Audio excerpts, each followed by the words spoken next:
Everyone, अस्सलाम वालेकुम। Welcome to मेरी सहेली समा डिजिटल लाइव प्रोग्राम में आप सबको खुशामदीद। मैं हूं आपकी सहेली राबिया शाही। स्क्रीन के उस पार बैठी हमारी सहेलियां हमें लाइव कॉल्स के जरिए इस प्रोग्राम में ज्वाइन कर सकती हैं। अपनी स्क्रीन पर दिए गए फ़ोन नंबर के जरिए हमें कॉल करें, जानिए अपने सवालात के जवाबात, अपने मसाइल के हल हमारे एक्सपर्ट से। प्रोग्राम के आगाज़ से पहले आज का टॉपिक आप सबको बताती चलूँ। जो आज का हमारा टॉपिक है वो कुछ इस तरह से है। कहा जाता है कि औरतों की अटेंशन सीकिंग नेचर होती है, या शायद मर्दों की भी होती है, लेकिन द बिग क्वेश्चन इज ये नेचर होती क्यों है, कहाँ से आती है, क्या रीजंस हैं, क्या ये इंसानी फितरत का हिस्सा है या कुछ और। औरतों में अटेंशन सीकिंग बिहेवियर के कई फैक्टर्स आ जाते हैं, जिसमें हम कह सकते हैं कि self esteem and there is a constant need of validation and emotional needs. There's a constant need of cultural, societal, emotional needs. There's a comparison, there are competitions and many more things. तो आज हम मेरी सहेली में इन तमाम factors पर बात करेंगे और देखेंगे कि किस तरह से हम अटेंशन सीकिंग बिहेवियर को एक हेल्दी और बैलेंस्ड वे में मैनेज कर सकते हैं और अपने सराउंडिंग्स को बेहतर कर सकते हैं। लेकिन प्रोग्राम के आगाज़ से पहले मैं आपको ये तमाम फैक्टर डिस्कस करने के लिए आज हमारे साथ हमारे कुछ स्पेशल गेस्ट मौजूद हैं। We have doctor Sadaqat, he is a psychiatrist and influencer. We have doctor Khalid Jameel, the big brother. We have Areesha Usman, she is an influencer and YouTuber. And we have Faika Khan, she is an educationist. तो doctor Sadaqat, आपसे पहला सवाल है मेरा कि attention seeking behaviour आखिर में है क्या, होता क्या है, क्या ये एक बीमारी है, नफ्सियाती बीमारी है? नहीं, ऐसा नहीं है। एक्चुअली इंसान के अंदर एक चीज़ है जिसे हेल्दी शेम कहते हैं, या जिसे हम शर्मो हया कहते हैं, जिसकी वजह से हम लिबास पहनते हैं। और ये इंसानों में है। जानवरों में चूँकि आप देखते हैं कि ये शर्मो हया का पहलू नहीं होता, वो लिबास भी नहीं पहनते। और ये वो बुनियादी जज्बा है जो कि सिर्फ़ इंसानों को वदीयत किया गया है, और उनके दिमाग में ये होता है कि उनसे कोई ऐसी हरकत नहीं होनी चाहिए जिससे दूसरे शख्स का जो इम्प्रेशन है वो ख़राब हो। और हिस्टोरिकली जब बच्चे पैदा होते हैं तो माँ बाप उनको बार बार एहसास दिलाते हैं कि उन्होंने अव्वल आना है, उन्होंने बड़ा बनना है, उन्होंने अहम बनना है, उन्होंने मुमताज़ होना है। तो इसलिए सभी बच्चों में ये एक एहसास उजागर होता है कि as if I am not good enough already, तो मुझे कुछ अच्छा बनना है। तो एक ये रेस होती है। एक सोच होती है जिसमें फिर उसमें कम्पेटिटिवनेस आ जाती है। वालिदैन कहते हैं तुमने अव्वल आना है, और उसमें पर्सनल एक्सीलेंस को चूँकि फ़रोग़ नहीं दिया जाता, उसे दूसरों से मुकाबलेबाजी में डाला जाता है, तो उससे बड़ी स्ट्रेस आ जाती है। फिर ज़रा नंबर कम आए तो उससे एहसास बहुत बुरा होता है, बेचैनी होती है, तो उसको हम टॉक्सिक शेम कहते हैं। जो बच्चे और बच्चियां होते हैं 10-12 साल की उम्र तक वो एक जैसे होते हैं, लेकिन जो ही बलूगत का ज़माना शुरू होता है तो ख़वातीन में कॉन्फिडेंस की 30% कमी हो जाती है, एक सडन ड्रॉप आता है।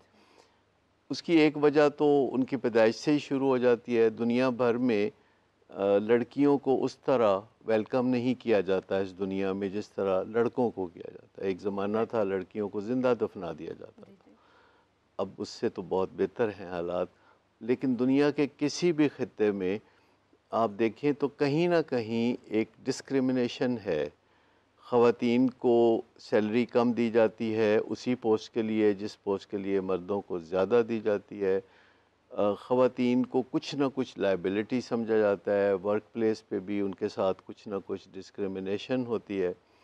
तो ख़वातीन को एक ख़्याल मिलता रहता है कि वो कमतर हैं, और ये परसेप्शन होता है। हकीकत में ऐसा नहीं। ख़वातीन बहुत लाजवाब दिमाग रखती हैं जो कि मर्दों से पहले मैच्योर होता है। मर्दों का दिमाग 28 साल की उम्र में मैच्योर होता है, तो ख़वातीन का दिमाग जो है 25 साल की उम्र में मैच्योर होता है। लेकिन उन्हें जो इनपुट दी जाती है उससे उनको काफ़ी लगता है कि हम कमतर हैं और कुछ करके दिखाएं, कुछ करके दिखाएं। और ये जो शेम का एलिमेंट है फिर उन्हें बहुत पढ़ने लिखने पे भी मजबूर करता है, बड़े बड़े ओहदे हासिल करने पे भी मजबूर करता है। पर पीछे एक ख़्याल होता है कि आई am not good enough already, तो मुझे अटेंशन लेने के लिए मेकअप भी करने की ज़रूरत है। आप देखिए ख़वातीन को तैयार होने में ज़्यादा वक्त लगता है, मर्दों को तैयार होने में उनका एक सूडो कॉन्फिडेंस है कि ज़रा कपड़े झाड़ के तो जहाँ भी उन्होंने जाना हो तो वो चल पड़ते हैं। उनका ख़्याल है कि ऑलरेडी बेहतर हैं, मर्दों को एक वहम ये काफ़ी होता है और ये वहम उनको नुकसान दे रहा है। एजुकेशनल सिस्टम में आप देखें, लड़कियां आगे बढ़ रही हैं, लड़के तालीम में पीछे हट रहे हैं, लड़कियां वो पोस्टें हासिल कर रही हैं जो कि पहले मर्द हासिल किया करते थे।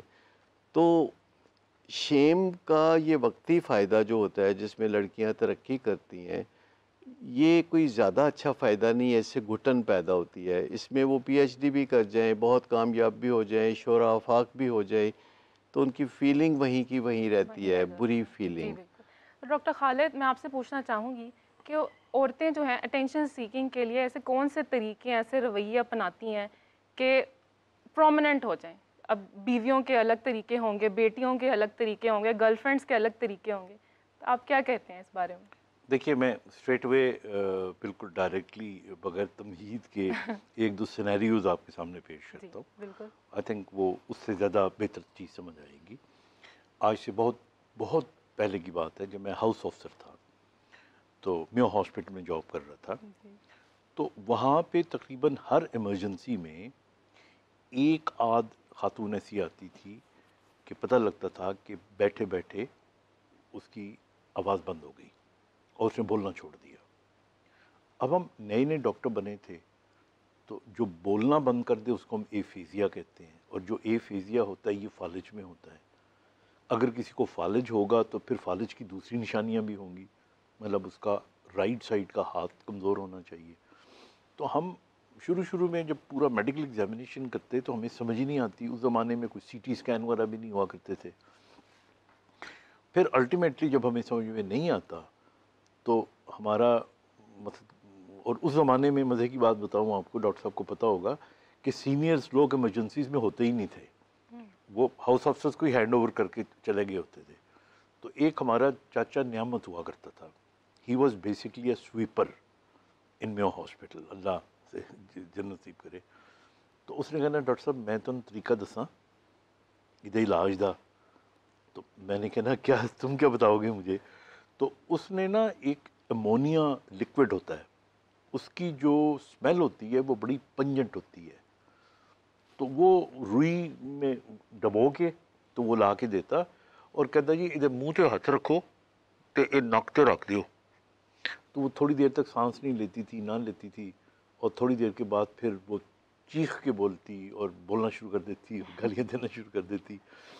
तो इस तरह उसका जो ये एफेजिया था बोलने का, ये ठीक हो जाता। अब जब हम हिस्ट्री लेते तो 100%, नॉट 99%, 100% हमें ये पता लगता था कि आज उसको या सास ने कुछ कहा है, या मियाँ ने उसे मारा, या किसी ने कोई ऐसा मामला हुआ, और उसके बाद जब उसका अपना रिएक्ट करने का जो कुव्वत थी या बर्दाश्त थी वो ख़त्म हो गई। So that is how she went into this state. दूसरा सिनेरियो वो भी बड़ा इंटरेस्टिंग है कि एक दफ़ा इसी तरह एक लड़की आई, ये कसूर का इलाका था वहाँ से, तो उसने कहा कि जी मेरी बाजू नहीं हिलती।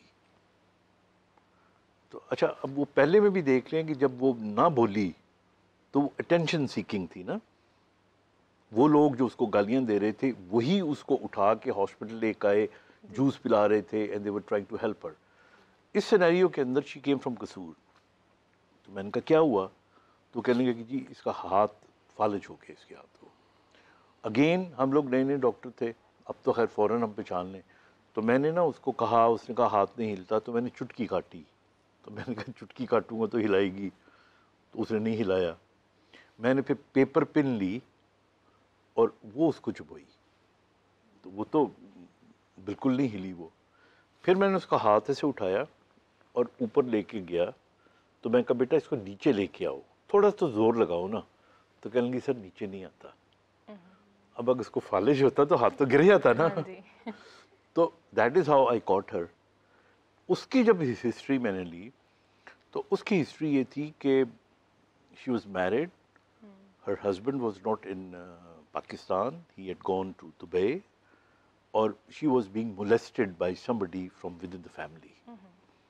तो अब वो किसको बताई जाके, वो क्या करे? तो वो अपने उसको करने के लिए, अटेंशन सीख करने के लिए, ताकि उस पर तवज्जो दें, ये सारी बातें फैमिली उसको हाँ, तवज्जो दे। तो ये इस किस्म के सिनेरियो जैसे जी। डॉक्टर देखते हैं। तो अरीशा, आपसे पूछना चाहूँगी कि आप जिस फील्ड से ताल्लुक़ रखती हैं वहाँ पे तो there is a constant need के people are on the run, के व्यूज़ आ जाएँ और ये सारी चीज़ें कि लोग हमें देखें, हमें सुने, तो ये एक attention seeking I think factor आता है इस फील्ड में।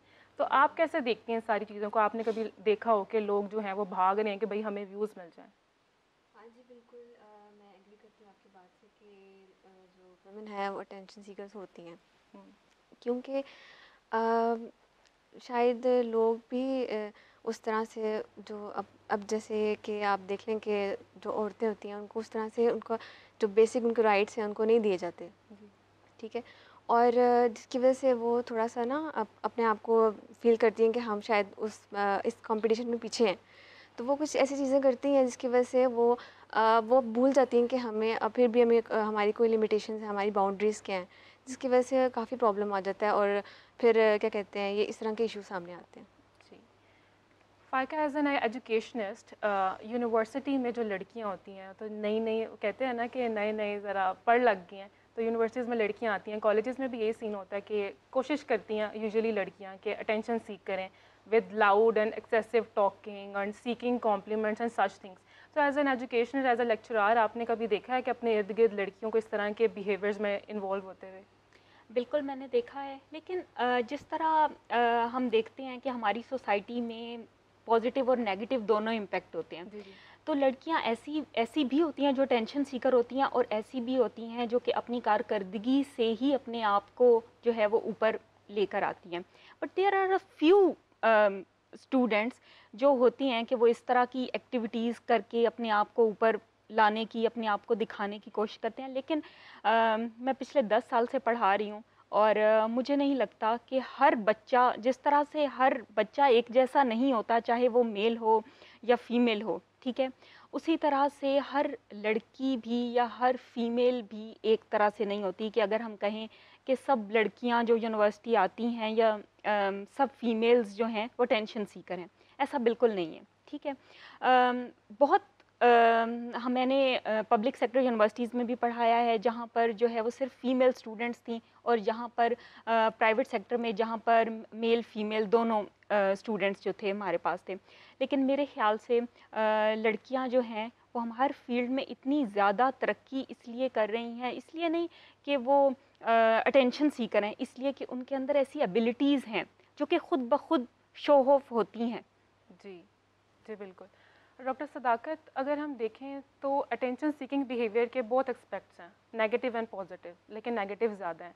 यूजुअली जो औरतें इस तरह के बिहेवियर्स में इन्वॉल्व होती हैं वो ट्राई करती हैं कि बात बात पर धमकियां देना कि मैं खुदकुशी कर लूँगी, और अगर ये अटैम्प्ट करती भी हैं तो वो इस तरह से करती हैं कि कोई उनके आसपास और उन्हें बचा लिया जाए, या किसी से बात करना छोड़ देना, खाना पीना छोड़ देना।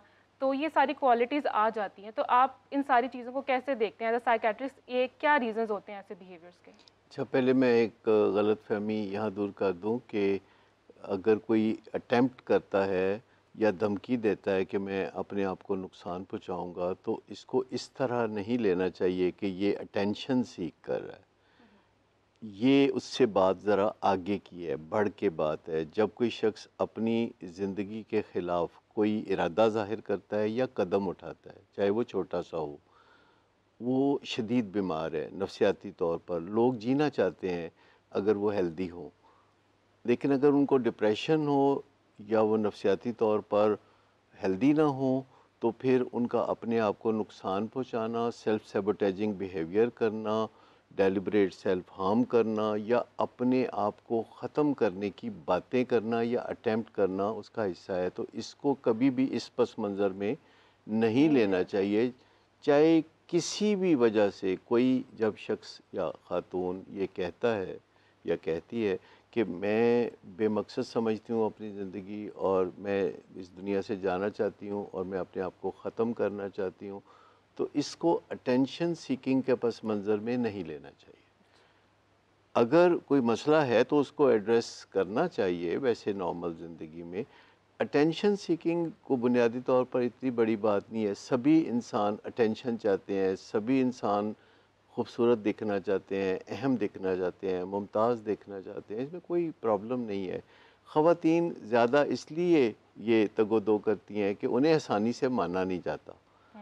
आप देखें कि घरों में लड़कों को कुछ भी नहीं कहा जाता, वो जो मर्ज़ी रवैये ख़राब करें, लेकिन लड़कियों के ऊपर एम्फेसिस ज़्यादा होता है कि उनको बड़ा मेटिकुलस होना है, ऑर्गेनाइज्ड होना है, उन्हें ऐसे चलना है, उन्हें ऐसे बैठना है, ऐसे उठना है, ऐसा ये करना है। तो लड़कियों को चूँकि बहुत ज़्यादा ये बीज बोए जाते हैं उनके लिए कि वो ज़रा कम तर हैं, तो उन्हें फिर अपने आप को प्रूव करने के लिए ज़रा ज़्यादा ज़ोर लगाना पड़ता है। इससे नताइज तो अच्छे निकलते हैं, लेकिन जहन में जो घुटन होती है वो नहीं जाती। और लड़कों के साथ भी ऐसा ही है। दुनिया में जितने लोग भी तरक्की करते हैं, उनमें से 80% के तरक्की करने की वजूहात मुस्बत नहीं होती, वो यही शेम से निकलने की कोशिशें होती हैं। ज़्यादा से ज़्यादा दौलत, अच्छी गाड़ियाँ, अच्छे पर्स या इस तरह की कोशिशें, ज़्यादा डिग्रियाँ, ज़्यादा शोहरत, ये सब कुछ अपनी उस शेम से निकलने की नाकाम कोशिशें होती हैं। और जब हम कुछ भी हासिल कर लेते हैं तो हमें वक्ती तौर पर लगता है कि हम शेम से निकल गए हैं, लेकिन फिर चंद दिन के बाद लगता है कि नहीं, हम तो वापस वैसे के वैसे ही हैं। और ये जो एडिक्टिव बिहेवियर्स होते हैं, जिन्हें हम अटेंशन सीकिंग कहते हैं, ये सारे एडिक्टिव बिहेवियर्स होते हैं। इनको रिप्लेस करने की ज़रूरत होती है सोबर बिहेवियर्स के साथ, जैसे तहम्मुल है, बुर्दबारी है, मतानत है, जिसमें आप एक ऐसी ज़िंदगी गुजारते हैं जिसमें आप अंदर से इत्मीनान महसूस करते हैं, पर आप भंगड़े नहीं डाल रहे होते। तो ये जो ज़िंदगी है, सोब्राइटी, दुनिया में साइंस ने इसको आगे बढ़ाना शुरू किया 100 साल पहले। तो आप कहना चाह रहे हैं कि अटेंशन सीकिंग बिहेवियर औरतों का एक एडिक्शन है? नहीं, ये औरतों का नहीं, ये मर्दों का भी, हर एक का। यानी तवज्जो हासिल करना, चाहे उसके लिए कोई पटाखा ही फोड़ना पड़े, कोई ऐसी हरकत करना जिससे, जैसे आप देखें कि घर में मेहमान आए हों तो बच्चे आके वैसे ही तंग करना शुरू कर देते हैं, वो अपनी तरफ तवज्जो चाह रहे होते हैं। उसकी वजह ये है कि हम कॉन्स्टेंटली दूसरे इंसानों को ये मैसेज दे रहे होते हैं कि वो हमारी तवक्कुआत पे पूरा नहीं उतर रहे। हम उन्हें इस वजह से ऐसा कह रहे होते हैं कि जिस मुकाबले में हम उनको डालना चाहते हैं, वो उस मुकाबले में अव्वल नहीं आ रहे होते। हम उन्हें ये कहने की बजाय कि अपने खुमीर के मुताबिक अंदर से उभरो, हम उन्हें ये कह रहे होते हैं कि दूसरों को गिरा के या पीछे हटा के तुम आगे बढ़ जाओ। और ये जो कम्पेटिटिवनेस है, जो कम्बैटिवनेस है, और जो अपनी बात मनवाने की एक हसरत होती है हर एक में, कि अना है जिसमें, जो कि वो कह रही होती है कि तुम्हारी मर्ज़ी चलनी चाहिए, जिससे कि बहुत ख़राबियाँ पैदा होती हैं। तो अटेंशन सीकिंग भी एक one of the addictive behaviours है, यानी नशई रवैया है। नशई रवैया हम उसको कहते हैं जब आप किसी एक शय के पीछे पड़ जाते हैं और आप उसी शय को अपनी ज़िंदगी में ज़्यादा से ज़्यादा एम्फसाइज़ करते हो। जैसे कोई वर्कहॉलिक है तो वो अपने कारोबार और उस चीज़ में बहुत उलझा हुआ नज़र आता है। कोई इसी तरह दूसरे ऐसे रवैये होते हैं, कोई गैम्बलिंग में नज़र आता है। हत्ता कि इसमें बहुत अच्छे रवैये भी होते हैं जो नशई रवैये होते हैं, जैसे कि सोशल वर्क करना। ये एक नशई रवैया है कि अपनी ज़िंदगी को भूल के, अपने घर को भूल के सोशल वर्क करना, तबलीगी दौरों पे निकल जाना अपने घर वालों को छोड़ के। इसी तरीके से बाज़ लोग, मैं ऐसे लोगों को जानता हूँ जिन्होंने 9 MA किए हुए हैं।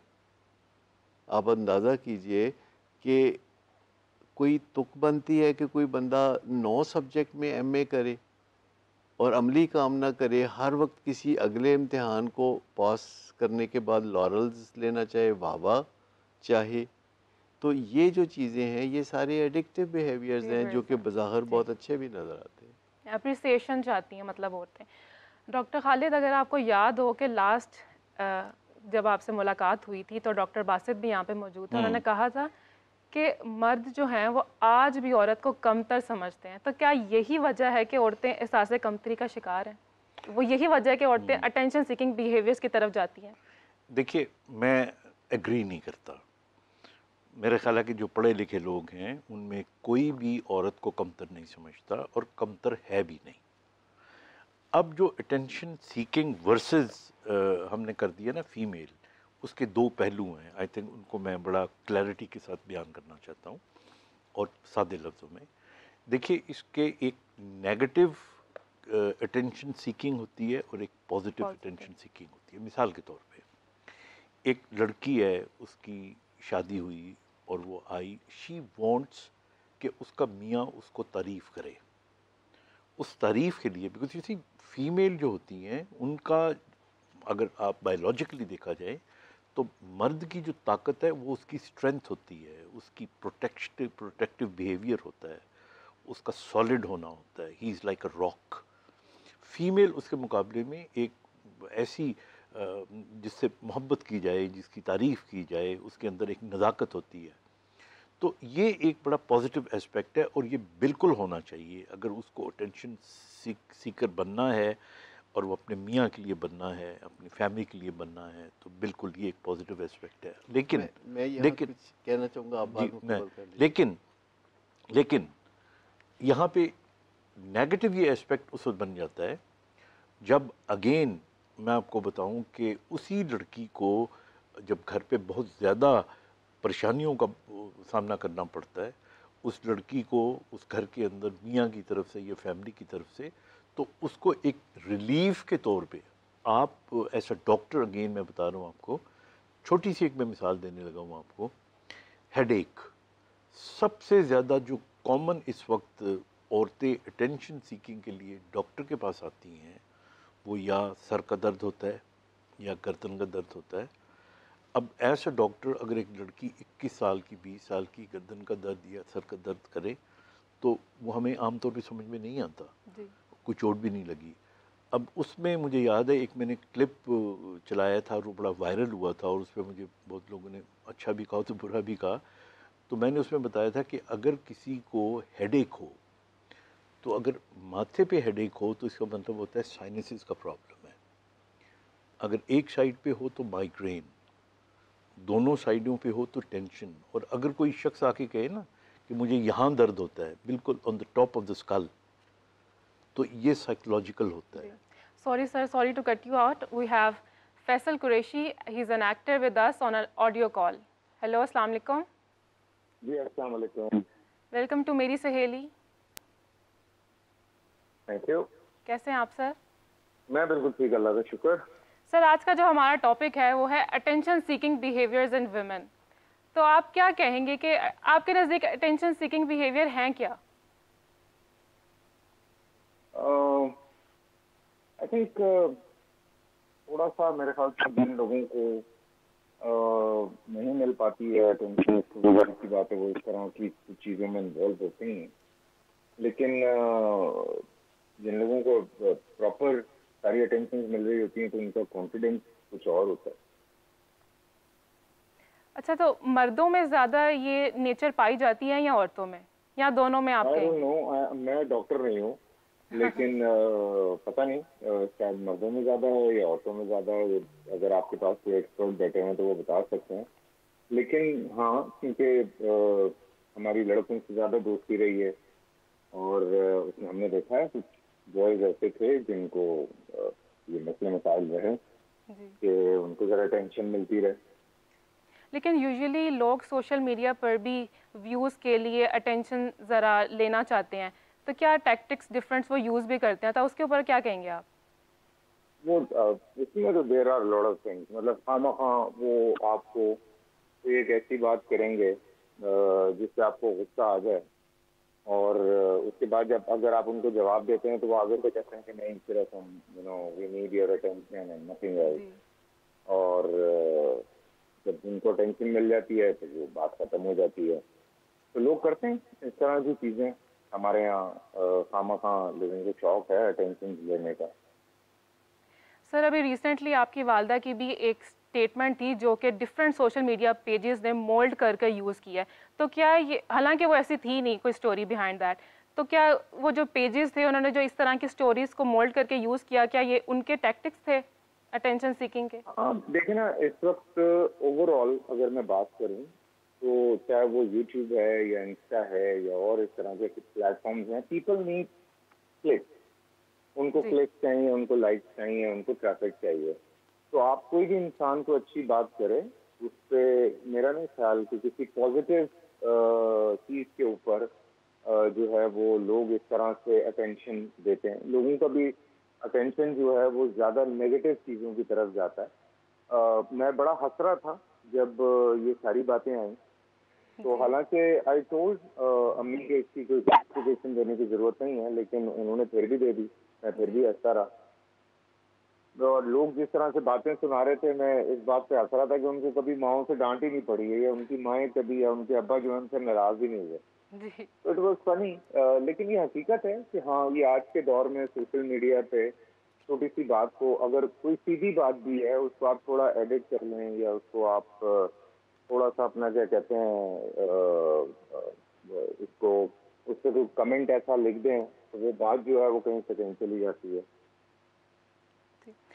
फैसल, आप जिस फील्ड में रहते हैं, आपकी सराउंडिंग्स में तो ऐसे बहुत सारे लोग होंगे, तो आपको क्या लगता है कि क्या रीज़न होती है, क्या एहसास कमतरी होती है लोगों में जो इस तरह के रवैये को अपनाते हैं? एहसास से कमतरी तो नहीं, मैं कहूँगा कि लोगों को बस आज के ज़माने में ना पैसा कमाना है, तो वो पैसा कमाने के लिए लेकिन वो किसी भी हद तक वो जा सकते हैं। They can talk anything. मैं अक्सर यूट्यूब पे देखता हूँ, किसी के भी हवाले से कोई भी बात चल रही होती है। अभी मुझे बल्कि रात में मेरे एक दोस्त ने मुझे वीडियो भेजी कि आपका कोई घर है गुलबर्ग ग्रीन में, वो बिक रहा है। मैंने कहा भाई वो ड्रामे में मेरा घर था, मेरा असल में थोड़ी है। तो उसने कहा नहीं, लेकिन वो तो लगा हुआ है ऐसा ही है। तो फिर मैंने उनको मैसेज किया, मैंने कहा भाई नहीं बेचना, तुम चाबियां मुझे दे दो। तो उसके सर, बाद सोशल उनका मीडिया जवाब का नहीं कितना आया। फैक्टर होता है, कितना रोल होता है उसका इन सारी चीज़ों में? लोगों पे असर पड़ता है। लोग कुछ चीज़ों को बहुत सीरियस लेते हैं। लोग, मुझे लगता है कि people are taking it very seriously, जबकि लोगों को अंदाजा है कि आखिर में स्टोरी बिल्कुल ही कुछ और निकलती है। But the problem is, I have no idea why people are so judgemental for anyone. आप, एक चीज आती है, किसी ने शादी कर ली, उसके ऊपर इनको मसला हो जाता है। किसी की तलाक हो गई, उससे मसला हो जाता है। किसी ने सिगरेट पी लिया, उससे इनको मसला हो जाता है। लोग इतना जजमेंटल होके जो है वो बिहेव करते हैं, तो लगता है जो वो सारे ऐसे हैं जिन्होंने जिंदगी में कुछ भी शायद गलत ना किया। अच्छा, हमारे इर्द गिर्द यूजुअली ऐसे लोग होते हैं जो इस तरह की अटेंशन सीकिंग बिहेवियर्स में इन्वॉल्व होते हैं, हमारे सामने कर रहे होते हैं और हमें पता भी होता है कि वो कर रहे हैं, तो ऐसे लोगों से कैसे डील करना चाहिए? You know, ignore it. मैं लोगों को कहता हूँ, हालांकि मैं जब शो करता था, मैंने बहुत लोगों को समझाया कि आपका ये बिहेवियर जो है, इस चक्कर में एक मॉडल थी, उसने खुदकुशी तक कर ली थी just because of these comment. तो किसी की आप जान, इसने अपनी जान ले ली, लेकिन किसी एक कमेंट ने उस लड़की को कितना हर्ट किया होगा। आप सोचें कि उसकी उस खुदकुशी का जिम्मेदार वही इंसान होगा ना। वो बेशक वो लड़की जानती है, वो इंसान जानता है कि किस कमेंट के ऊपर हुआ, लेकिन अल्लाह तो देख रहा है। जी जी। तो लोगों को ये समझाना बहुत जरूरी है कि ये जो कुछ आप करके पैसा कमा रहे हैं, ये हराम है। बेहतर ये है कि आप कोई बेहतर चीज कर रहे हैं। मैं अशफाक साहब की कल कुछ मुझे किसी ने एक चीज भेजी, मैं पढ़ रहा था, वो मैं आज सोशल मीडिया पे भी शेयर करूंगा। जी। मुझे बड़ा अफसोस होता है कि लोग इतना जल्दी जो है वो पढ़ने के बाद या सुनने के बाद शुरू ही हो जाते हैं एक बात के पीछे। बहुत शुक्रिया फैसल, आपने हमारे लिए वक्त निकाला, thank you so much. Doctor Khalid, scientific as a neuro, आप क्या कहेंगे कि क्या साइंटिफिक रीज़न होती है औरतों की अटेंशन सीकिंग बिहेवियर को अपनाने की? नहीं, मैं टोटली क्या एग्री कोई दिमाग का खलल है ये? हाँ, नहीं खलल नहीं है। I think this is a part of a human nature. और मैं बेसिकली आपको बताऊं कि जितनी औरतों में अटेंशन सीकिंग होती है, मर्दों में भी कम नहीं होती। आप ये सड़क के ऊपर देखें, जो लड़के वो वन व्हीलिंग कर रहे होते हैं, ये क्या कर रहे होते हैं? ये अटेंशन सीक कर रहे होते हैं। आप उन लड़कों को देखें जिन्होंने चुटिया बना के और अपने बाल किए हुए होते हैं, दैट इज़ अटेंशन सीकिंग। अच्छा, इसी तरह जैसे डॉक्टर साहब कह रहे थे, छोटा बच्चा होता है, जब उसको घर में कोई ज़्यादा अहमियत नहीं मिल रही होती तो वो कोई चीज़ तोड़ देगा या कुछ कर लेगा। तो इसी तरह औरतें, तो मैं जो बात कर रहा था उसको मुख्तसरन आपको फिर बताऊं कि इसके पॉजिटिव नुमाया पहलू भी तो हैं ना। आप अटेंशन सीकर होते हो, आप चाहते हो कि जी, कुछ लोगों के अंदर ये बड़ा पॉजिटिव जज्बा होता है कि मैं कुछ करके दिखाऊं। मुझे याद है, मैं कैडेट कॉलेज में पढ़ता था, तो मैं जब पहली दफ़ा वहाँ गया तो मैंने एक बोर्ड देखा, तो उस बोर्ड पे 5 एक ही आदमी के 5 बोर्डों पे पांचों पे नाम लिखे हुए थे, एक बोर्ड खाली था। तो जब मैंने उसको देखा तो उसने मैट्रिक में टॉप किया था, एफएससी में टॉप किया था, सोर्ड ऑफ ऑनर ली थी, आर्मी का कॉलेज था। तो मैंने जब उसको देखा तो मैंने अपने दिल में ठाना कि मैं 6 बोर्डों पे मेरा नाम होगा। अब उसको अचीव करने के लिए आई हैड टू, मैं प्रैक्टिकली बता रहा हूँ, मैं हालांकि उस 8वीं से 12वीं जमात में था, तो मैं अटेंशन सीकर था कि मैं बेस्ट स्पोर्ट्समैन बन के दिखाऊं, मैं टॉप करके दिखाऊं। और जब मैं पास आउट हुआ वहाँ से तो my name was on the 6 boards. So this is a positive behaviour नहीं, आपके दिमाग में ऐसे कौन से केमिकल्स रिलीज होते हैं जिससे ये अर्ज बढ़ती है कि हाँ भाई हमें ये करना है, अटेंशन सीख करनी है? देखिए वो भी 2 किस्म की हैं। जिस तरह अभी डॉक्टर साहब ने कहा था ना कि एक रिवॉर्ड होता है, वो फिर एडिक्शन में कन्वर्ट हो जाता है। और वो एडिक्शन हम उसे कहते हैं कि जब उसके बगैर आप रह ना सकें, आप बार बार वो रिवॉर्ड लेने की कोशिश करें और सेटिस्फाई हों, ये नेगेटिव आ जाता है। लेकिन उससे पहले पहले अगर आप एक अच्छा काम करें और आपको अवार्ड मिले और उसमें खुद नुमाई भी नज़र आ जाए तो आई थिंक उसमें तो कोई बुरी बात नहीं है। और ख़वातीन के हवाले से अगर बात करें तो मेरे ख्याल में अगर वो अपने आप को प्रोमिनेंट, ज़्यादा खूबसूरत, ज़्यादा अट्रैक्टिव दिखाने में और अपने मर्द को या जो तरीका है, तो ये तो एक बड़ा पॉजिटिव चीज़ है। इसी तरह जब उनके ऊपर कोई मसला आएगा, परेशानी आएगी और उनका मियाँ उनकी बात नहीं सुनेगा, घर वाले उनकी बात नहीं सुनेंगे, तो वो अटेंशन सीकर के तौर पे या तो बीमार बनने का, मतलब वो मैं बहाना तो नहीं कहूँगा, लेकिन वो शो करेगी। बाज़ औक़ात उसकी वजह से वो जनरली बीमार भी हो जाती है। ये फाइब्रोमाइल्जिया एक कंडीशन है, ये जो आम लड़कियों को गर्दन में दर्द, बाजू में दर्द, कोई वजह नहीं होती। सिंपली वजह ये होती है कि they are so much stressed in the family और कोई उनका कैथारसिस करने वाला नहीं होता, उनकी बात सुनने वाला नहीं होता और वो फिर अपने आप को नुमायाँ करती हैं। और तीसरा पहलू जिस तरह अभी ये बता रहे थे कि हमारे यहाँ आजकल बहुत सारा जो नुमायाँ करना है, ज़रूरत से ज़्यादा।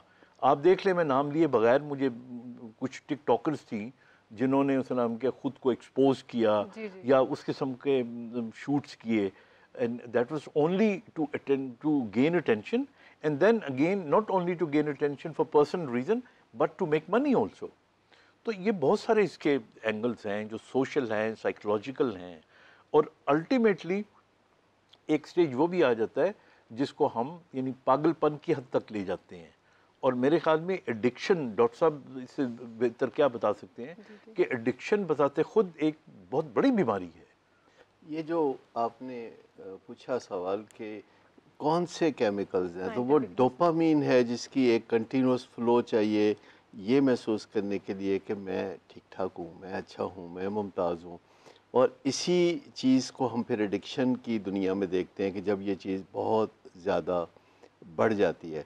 तो एक मैं पहले ये बात भी बताना चाहूँगा कि मर्द औरतों को कमतर नहीं समझते। मर्द जो है वो औरतों की तरफ बहुत कशिश रखते हैं और वो कशिश आप उसी चीज़ की तरफ रखते हैं जिसको आप बरतर समझते हैं। मर्दों का जो पहला वास्ता जिस औरत से पड़ता है वो माँ है, और कुल कायनात बच्चे की काफ़ी अरसे तक माँ होती है, और फिर जब वो थोड़ा कॉन्फिडेंट होता है तो वो दुनिया को एक्सप्लोर करना शुरू करता है। अगर आप देखें तो जो बीवी होती है ना, वो वैल्यू एडिड माँ है, जिसे पंजाबी में ये भी कहते हैं कि गुज्जी माँ है। तो वो वैल्यू एडिड माँ है जिसे एक्चुअली दुल्हन बनाने के लिए वो 250 लोगों को लेके जाता है ताकि कहीं खाली हाथ ना लौटना पड़े, इतना एहतमाम करके जाता है। तो जब वो घर में आ जाती है तो मर्द फिर भी उसको अटेंशन ही दे रहा होता है, लेकिन खुद उसकी बीवी में अंदर डीप डाउन ये बिलीफ होता है कि वो कमतर है, और वो एग्जिबिट कर रही होती है ऐसे बिहेवियर जिससे उसके अंदर का बिलीफ सामने आ रहा होता है। और ये बात जल्द ही उसके खामद को महसूस होने लगती है कि इससे इतना चाव चौंचले करने की ज़रूरत नहीं है, ये उसके बगैर ही ठीक है। यानी आप देखें कि कोई खातून अपने खामद को कॉल करती है, खामद पिक नहीं करता, वो एक और कॉल कर देती है, वो पिक नहीं करता, वो एक और कॉल कर देती है, 2-4 मैसेज भी भेज देती है। तो ये इससे मैसेज किया जाता है, आपका कोई दोस्त आपके साथ ऐसे नहीं करेगा कि वो आपको कॉल कर रहा है और आप पिक नहीं कर रहे तो वो बार बार करी जाए। वो तवक्को रखेगा और वो कॉन्फिडेंट होगा कि जब आप फुर्सत में होंगे तो आप जल्दी कॉल बैक करेंगे। लेकिन जो बीवी है वो जब ऐसे रवैये डिस्प्ले करती है कि खामन ने कोई बुरी बात कही, उसने कहा कोई बात नहीं, तो ये एक टेस्ट डोज होती है जो खामद देते हैं। जब टेस्ट डोज में वो कोई रिएक्शन सामने नहीं आता तो फिर पेंसिलिन का पूरा टीका उसे लग जाता है। तो ये इस तरीके से मुश्किलात आती हैं ज़िंदगी में। एक चीज़ जो है कि जो अभी डॉक्टर साहब बात कर रहे थे कि इसकी एक पॉजिटिव साइड है, इट लुक्स पॉजिटिव कि आप अपने आप को नुमायाँ करने के लिए, मुमताज़ साबित करने के लिए ज़्यादा से ज़्यादा गोल्ड मेडल, ज़्यादा से ज़्यादा नंबर हासिल करना चाहें, ये बहुत गुड इनफ रीज़न नहीं है। आप अपनी कैपेसिटी के मुताबिक बेस्ट परफॉर्म करना चाहें, जिसे पर्सनल एक्सेलेंस कहते हैं। जैसे आप एक डो को रखते हैं बेकिंग के अंदर और वो उभरना शुरू होता है, अपने अंदर से उभरना शुरू होता है खुमीर की वजह से जो उसके अंदर होता है, और फिर आँच लगती है उसको और सारे घर में खुशबू फैल जाती है।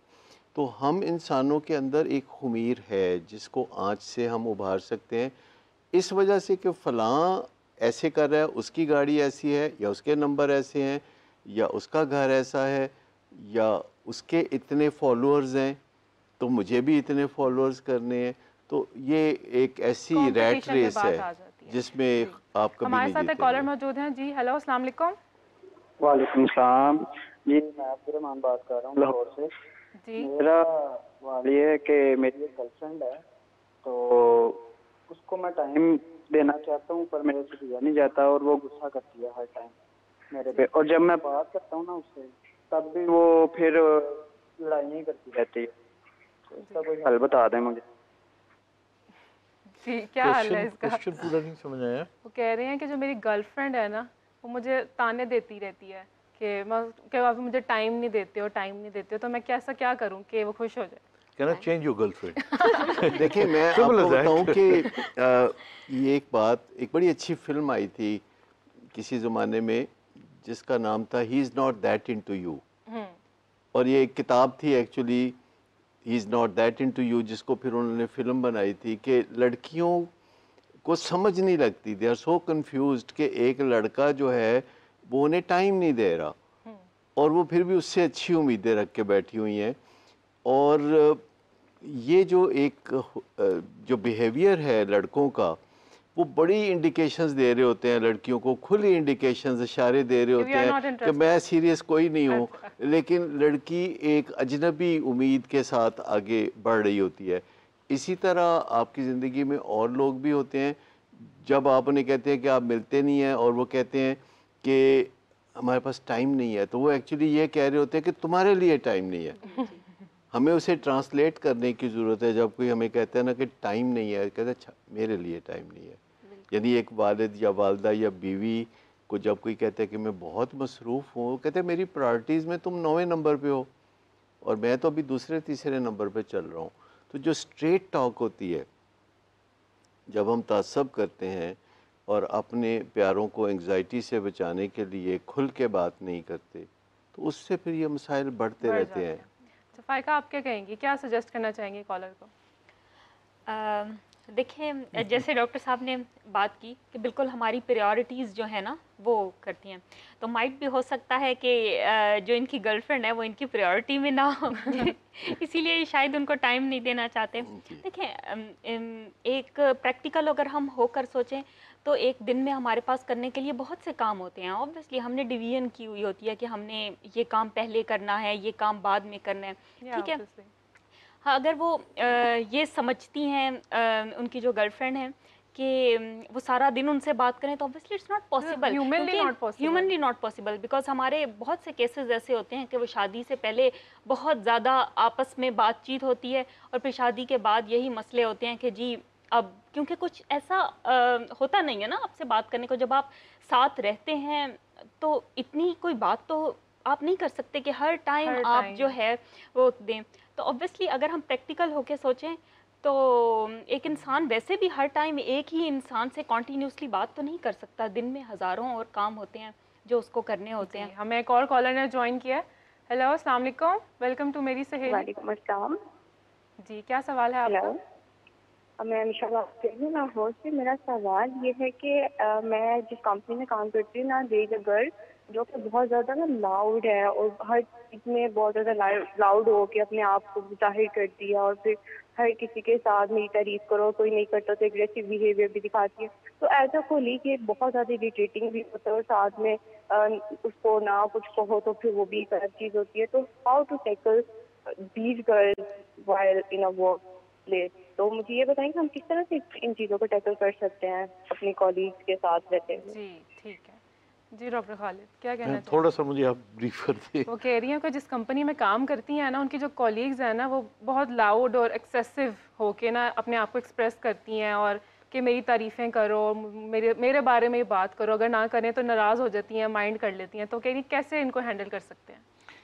I think to be very straightforward and not being a doctor, being a very simple Yes. person, ये तो जो आपका सोशल रिलेशनशिप होता है ना, जो बिहेवियर होता है ना, उसके अंदर मैंने तो ये सीखा है कि वो लोग जो बहुत ज़्यादा अटेंशन मांग रहे होते हैं, आप उनको अटेंशन ना दें, आप इग्नोर भी ना करें, जस्ट रिमेन न्यूट्रल। अपने आप को चेंज करने की ज़रूरत नहीं है उस हद तक जबकि आपको उससे कोई नुकसान की वो ना हो। मिसाल के तौर पे बाज़ औक़ात हमारे यहाँ क्या होता है, हमारे जो बॉसेस होते हैं या हमारे जो मालिक होते हैं, तो हमें उन लोगों को चापलूसी करके ही अपने काम निकालने पड़ते हैं। जी, अगर आप उनके साथ रूड हो जाएंगे तो आपको निकाल देंगे। So there is always a barrier, there is always a beginning. तो आई थिंक जो वो सवाल कर रही हैं उसका कोई लंबा चौड़ा जवाब है ही नहीं है। वो यही जवाब ये है कि जहाँ आपको लगता है कि जेन्युइनली तारीफ़ की जा सकती है तो करें। आज से बहुत साल पहले डेल कार्नेगी की एक किताब थी, और मैंने तो बहुत कम उम्र में वो पढ़ी थी, तो उसने एक बड़ी अच्छी बात की थी, बहुत सी बातें अच्छी की हैं उनमें। एक उसने कहा था कि उस शख्स जिसमें वो गुण हो उसकी तारीफ़ करें तो वो खुश होता है, और उसको पता भी चल जाता है कि वाकई ये मेरी तारीफ़ कर रहा है। हर आदमी को पता होता है, जो उसकी एक आदमी की शक्ल बहुत अच्छी नहीं है, लड़की की या लड़के की, या नाक बहुत चपटा है उसका, तो आपको जी क्या कमाल का नाक है आपका तो वो आप चापलूसी करेंगे तो पकड़ा जाएगा, अंदर से उसको पता होगा कि ये मस्का लगा रहा है। तो आई थिंक उस हद तक करें, अदरवाइज डोंट केयर। जिन लोगों ने आपको गिले करते रहना है, that again is a part of the nature. हमारे यहाँ बहुत से लोग कंप्लेनेंट होते हैं, हमने अपनी ज़िंदगी में देखा है। वो जिस माहौल में भी जाएंगे उन्होंने वहाँ पे जाके कंप्लेन करनी होती है कि जी बॉस अच्छा नहीं है, मेरा कुलीग अच्छा नहीं है, मेरा पियोन अच्छा नहीं है, मेरी तनख्वाह अच्छी नहीं है। तो इसी तरह कुछ लोग होते हैं जो टॉलरेंट होते हैं, you see they feel okay. तो मेरे ख्याल में वो वासिफ़ अली वासिफ़ साहब ने कहा था कि जो मुश्किलात होती हैं वो हालात में नहीं होती, वो ख़यालात में होती हैं। You can't change other people, but you can always change yourself. Doctor Sadaqat, मैं आपसे पूछना कि इन्होंने तो कह दिया कि जहाँ ज़रूरी है वहाँ कर देनी चाहिए, आप क्या कहेंगे? मेरा ख्याल थोड़ा सा फ़र्क है। एक सलाहियत होती है जो वर्क प्लेस पे वैसे भी ज़िंदगी में भी हर जगह काम आती है, उसको मेटकॉग्निशन कहते हैं, कि आप दूसरे के दिमाग में झांक सकें, आप ये जान सकें कि उसमें क्या चल रहा है। और जब आपको ये पता चल जाता है कि दूसरे के दिमाग में क्या चल रहा है, क्योंकि आप मियाँ बीवी हैं या घर के अफराद हैं या वर्क प्लेस पे इकट्ठे काम करते हैं, तो आपका एक दूसरे के साथ काफ़ी एक्सपीरियंस होता है। जब तक आप ये अंदाज़ा नहीं लगाएंगे कि दूसरे के दिमाग में क्या चल रहा है और वो क्या चाह रहा है, आपका रिस्पॉन्स जो है वो तसल्ली बख्श नहीं हो सकता। अगर आप इग्नोर करेंगे तो उन्हें बुरा लगेगा, अगर आप उनकी तारीफ़ करेंगे तो आप तंग होंगे कि आपने एक ये नई ड्यूटी पकड़ ली है वर्क प्लेस पे। लेकिन आसान तरीका ये होता है कि जो बंदा कोई चीज़ चाह रहा होता है तो आप उस चीज़ का ज़िक्र कर देते हैं कि क्या आप ये चाह रहे हैं। मिसाल के तौर पर अगर कोई बंदा आपके सामने बैठ के कह रहा है वर्क प्लेस पे कि मेरी शक्ल ज़रा वाजबी सी है, तो वो क्या चाह रहा है कि हम उसकी तारीफ़ करें, हम उसकी तारीफ़ करें। तो आप उससे तारीफ़ नहीं करते, बल्कि आप उसे ये कहते हैं कि आप तारीफ़ चाह रहे हैं। तो मेरा मशवरा ये है कि उसके लिए आप अपने अंदर से तलाश करें, आपको बहुत अच्छी खूबियाँ अपनी मिल जाएंगी। इसी के साथ हमारे साथ पास एक और कॉलर मौजूद हैं। जी हेलो, अस्सलाम वालेकुम। वालेकुम सलाम। जी कौन और कहाँ से? जी मैं यसर बात कर रहा हूँ लाहौर से। जी क्या सवाल है आपका? अच्छा मेरा ये सवाल है या मुझे एक सजेशन चाहिए कि मेरी जो वाइफ है शी इज़ वेरी लविंग, लेकिन एक मसला है कि वो बहुत ज़्यादा अटेंशन मांगती है। मैं एक जॉब डूइंग पर्सन हूँ तो मुझे सारा दिन घर से बाहर रहना पड़ता है और वो बहुत ज़्यादा डिस्टर्ब करती है। मैं जब घर आऊँ तो वो कहती है मेरे सर में दर्द हो रहा है, ठीक है, और अगर मैं उसे बाहर ले जाऊंगा तो सब ठीक हो जाएगा। जब तक मैं उसके साथ हूँ तो कहेगी सब ठीक हो जाएगा। अगर मैं उसे समझाने पे आऊँ, थोड़ा सा डांट दूँ तो वो बेहोश हो जाएगी और वो मुझे नहीं पता कि वो वाकई हो जाती है या वो इस तरह से अटेंशन सीख कर रही होती है मेरी। अब मैं इस वजह से बड़ा परेशान हूँ, मैं बहुत डिस्टर्ब हो रहा हूँ इस इशू की वजह से। मुझे काफ़ी ज़्यादा इशू इस वजह से हो रहे हैं। जी देखिए, जितने भी मर्द ये शिकायत करते हैं कि बीवी बीवियां उनसे attention अटेंशन मांगती है, ये गड़बड़ मत होते हैं। मतलब ये नहीं दे रहे होते अटेंशन, और उसके लिए ये इनके पास बड़े बहाने होते हैं। जी जी और गर्लफ्रेंड को आमतौर पर तो अटेंशन देते हैं। आज तो एक बदनसीब कह रहा था कि गर्लफ्रेंड से भी मसले हैं। अमूमन उस ज़माने में जब अभी शादी नहीं हुई होती और मुलाकात का वक्त रखा होता है तो पहले हमेशा मर्द पहुंचता है और वो चाहता है कि मुलाकात तादेर जारी रहे, और जब तक अभी बात बनी नहीं होती, राज़ी नहीं होता महबूब, तो तब तक वो कितने हरबे इस्तेमाल करते हैं। आपने कभी नहीं देखा होगा कि गवर्नमेंट कॉलेज लाहौर के बाहर या मर्दों के कॉलेज के बाहर लड़कियां खड़ी हों। हमेशा कनेड कॉलेज के बाहर आपको लड़के खड़े नज़र आएंगे कि अंदर से लड़कियां निकलेंगी तो उनको हम अटेंशन देंगे, कुछ हम ऐसा करतब करेंगे कि वो हमें पसंद करने लगे, और उसके लिए वो आउट ऑफ दी वे जाएंगे। लेकिन जब कोई एक हल्का फुल्का भी ग्रीन सिग्नल उनको मिल जाए तो उसके बाद वो लेड बैक होना शुरू हो जाते हैं, और ये सिलसिला फिर आगे अगर उनकी तो इसको ये ज़िंदगी भी में तो कह सकते हैं कि हासिल हो जाए तो खाक बराबर। नहीं, असल मसला तो यह है कि फिर वो कॉन्करर का एक रोल है ना, कि एक इलाका फतह किया। पुराने ज़माने में कुछ बेवकूफ़ फातहीन हुआ करते थे जो एक जगह हमला करते थे, उसको हमें बिला मकसद हमला करते थे, फिर उसको वो फतह कर लेते थे, फिर वो अगले इलाके को फतह करने चल पड़ते थे। शुक्र है अल्हम्दुलिल्लाह कि अब दुनिया में ऐसा रवैया नहीं पाया जाता। तो मर्दों के अंदर भी एक चीज़ ये होती है कि कितनी लड़कियां हैं जो उनकी ज़िंदगी में पड़ती हैं, क्योंकि हर मुसलमान मर्द जो है उसके ख्वाबों में एक से ज़्यादा लड़की का हक है, उसके ख्वाबों, उसकी सोचों में, यानी मोनोगमस नहीं होता। मुसलमान मर्द या हमारे मुआशरे का मुसलमान मर्द कह लें कि वो मोनोगमस नहीं होता, उसके अंदर वफा का एलिमेंट नहीं होता कि एक खातून से वो अपनी ज़िंदगी को जोड़ के रखे। और जो पॉलीगैमस बिहेवियर है ये बेसिकली एनिमल बिहेवियर है। आप देखिए एनिमल्स पॉलीगैमस होते हैं, उनको तो बल्कि किसी चीज़ का ही ख्याल नहीं होता। तो जो इंसान है वो बेसिकली उसके दो दिमाग हैं, एक जानवरों वाला दिमाग और एक इंसानों वाला दिमाग। और इंसानों वाला दिमाग जो है वो जानवरों वाले दिमाग के ऊपर हावी होना उसका ज़रूरी है, वरना वो जानवरों वाली हरकतें करेगा। और आप समझ लें कि जानवरों वाला दिमाग ताकतवर ज़्यादा होता है, समझदार कम होता है, और इंसानों वाला दिमाग समझदार ज़्यादा होता है, ताकतवर कम होता है। तो आप यूँ समझें कि जानवरों वाला दिमाग जो है वो एक तरह से आर्मी चीफ होता है, और जो इंसानों वाला दिमाग होता है वो एक तरह से प्राइम मिनिस्टर होता है। तो जब आर्मी चीफ और प्राइम मिनिस्टर फंक्शन करते हैं तो भारी कौन पड़ता है? डिपेंड कि कौन सा मुल्क है। मैं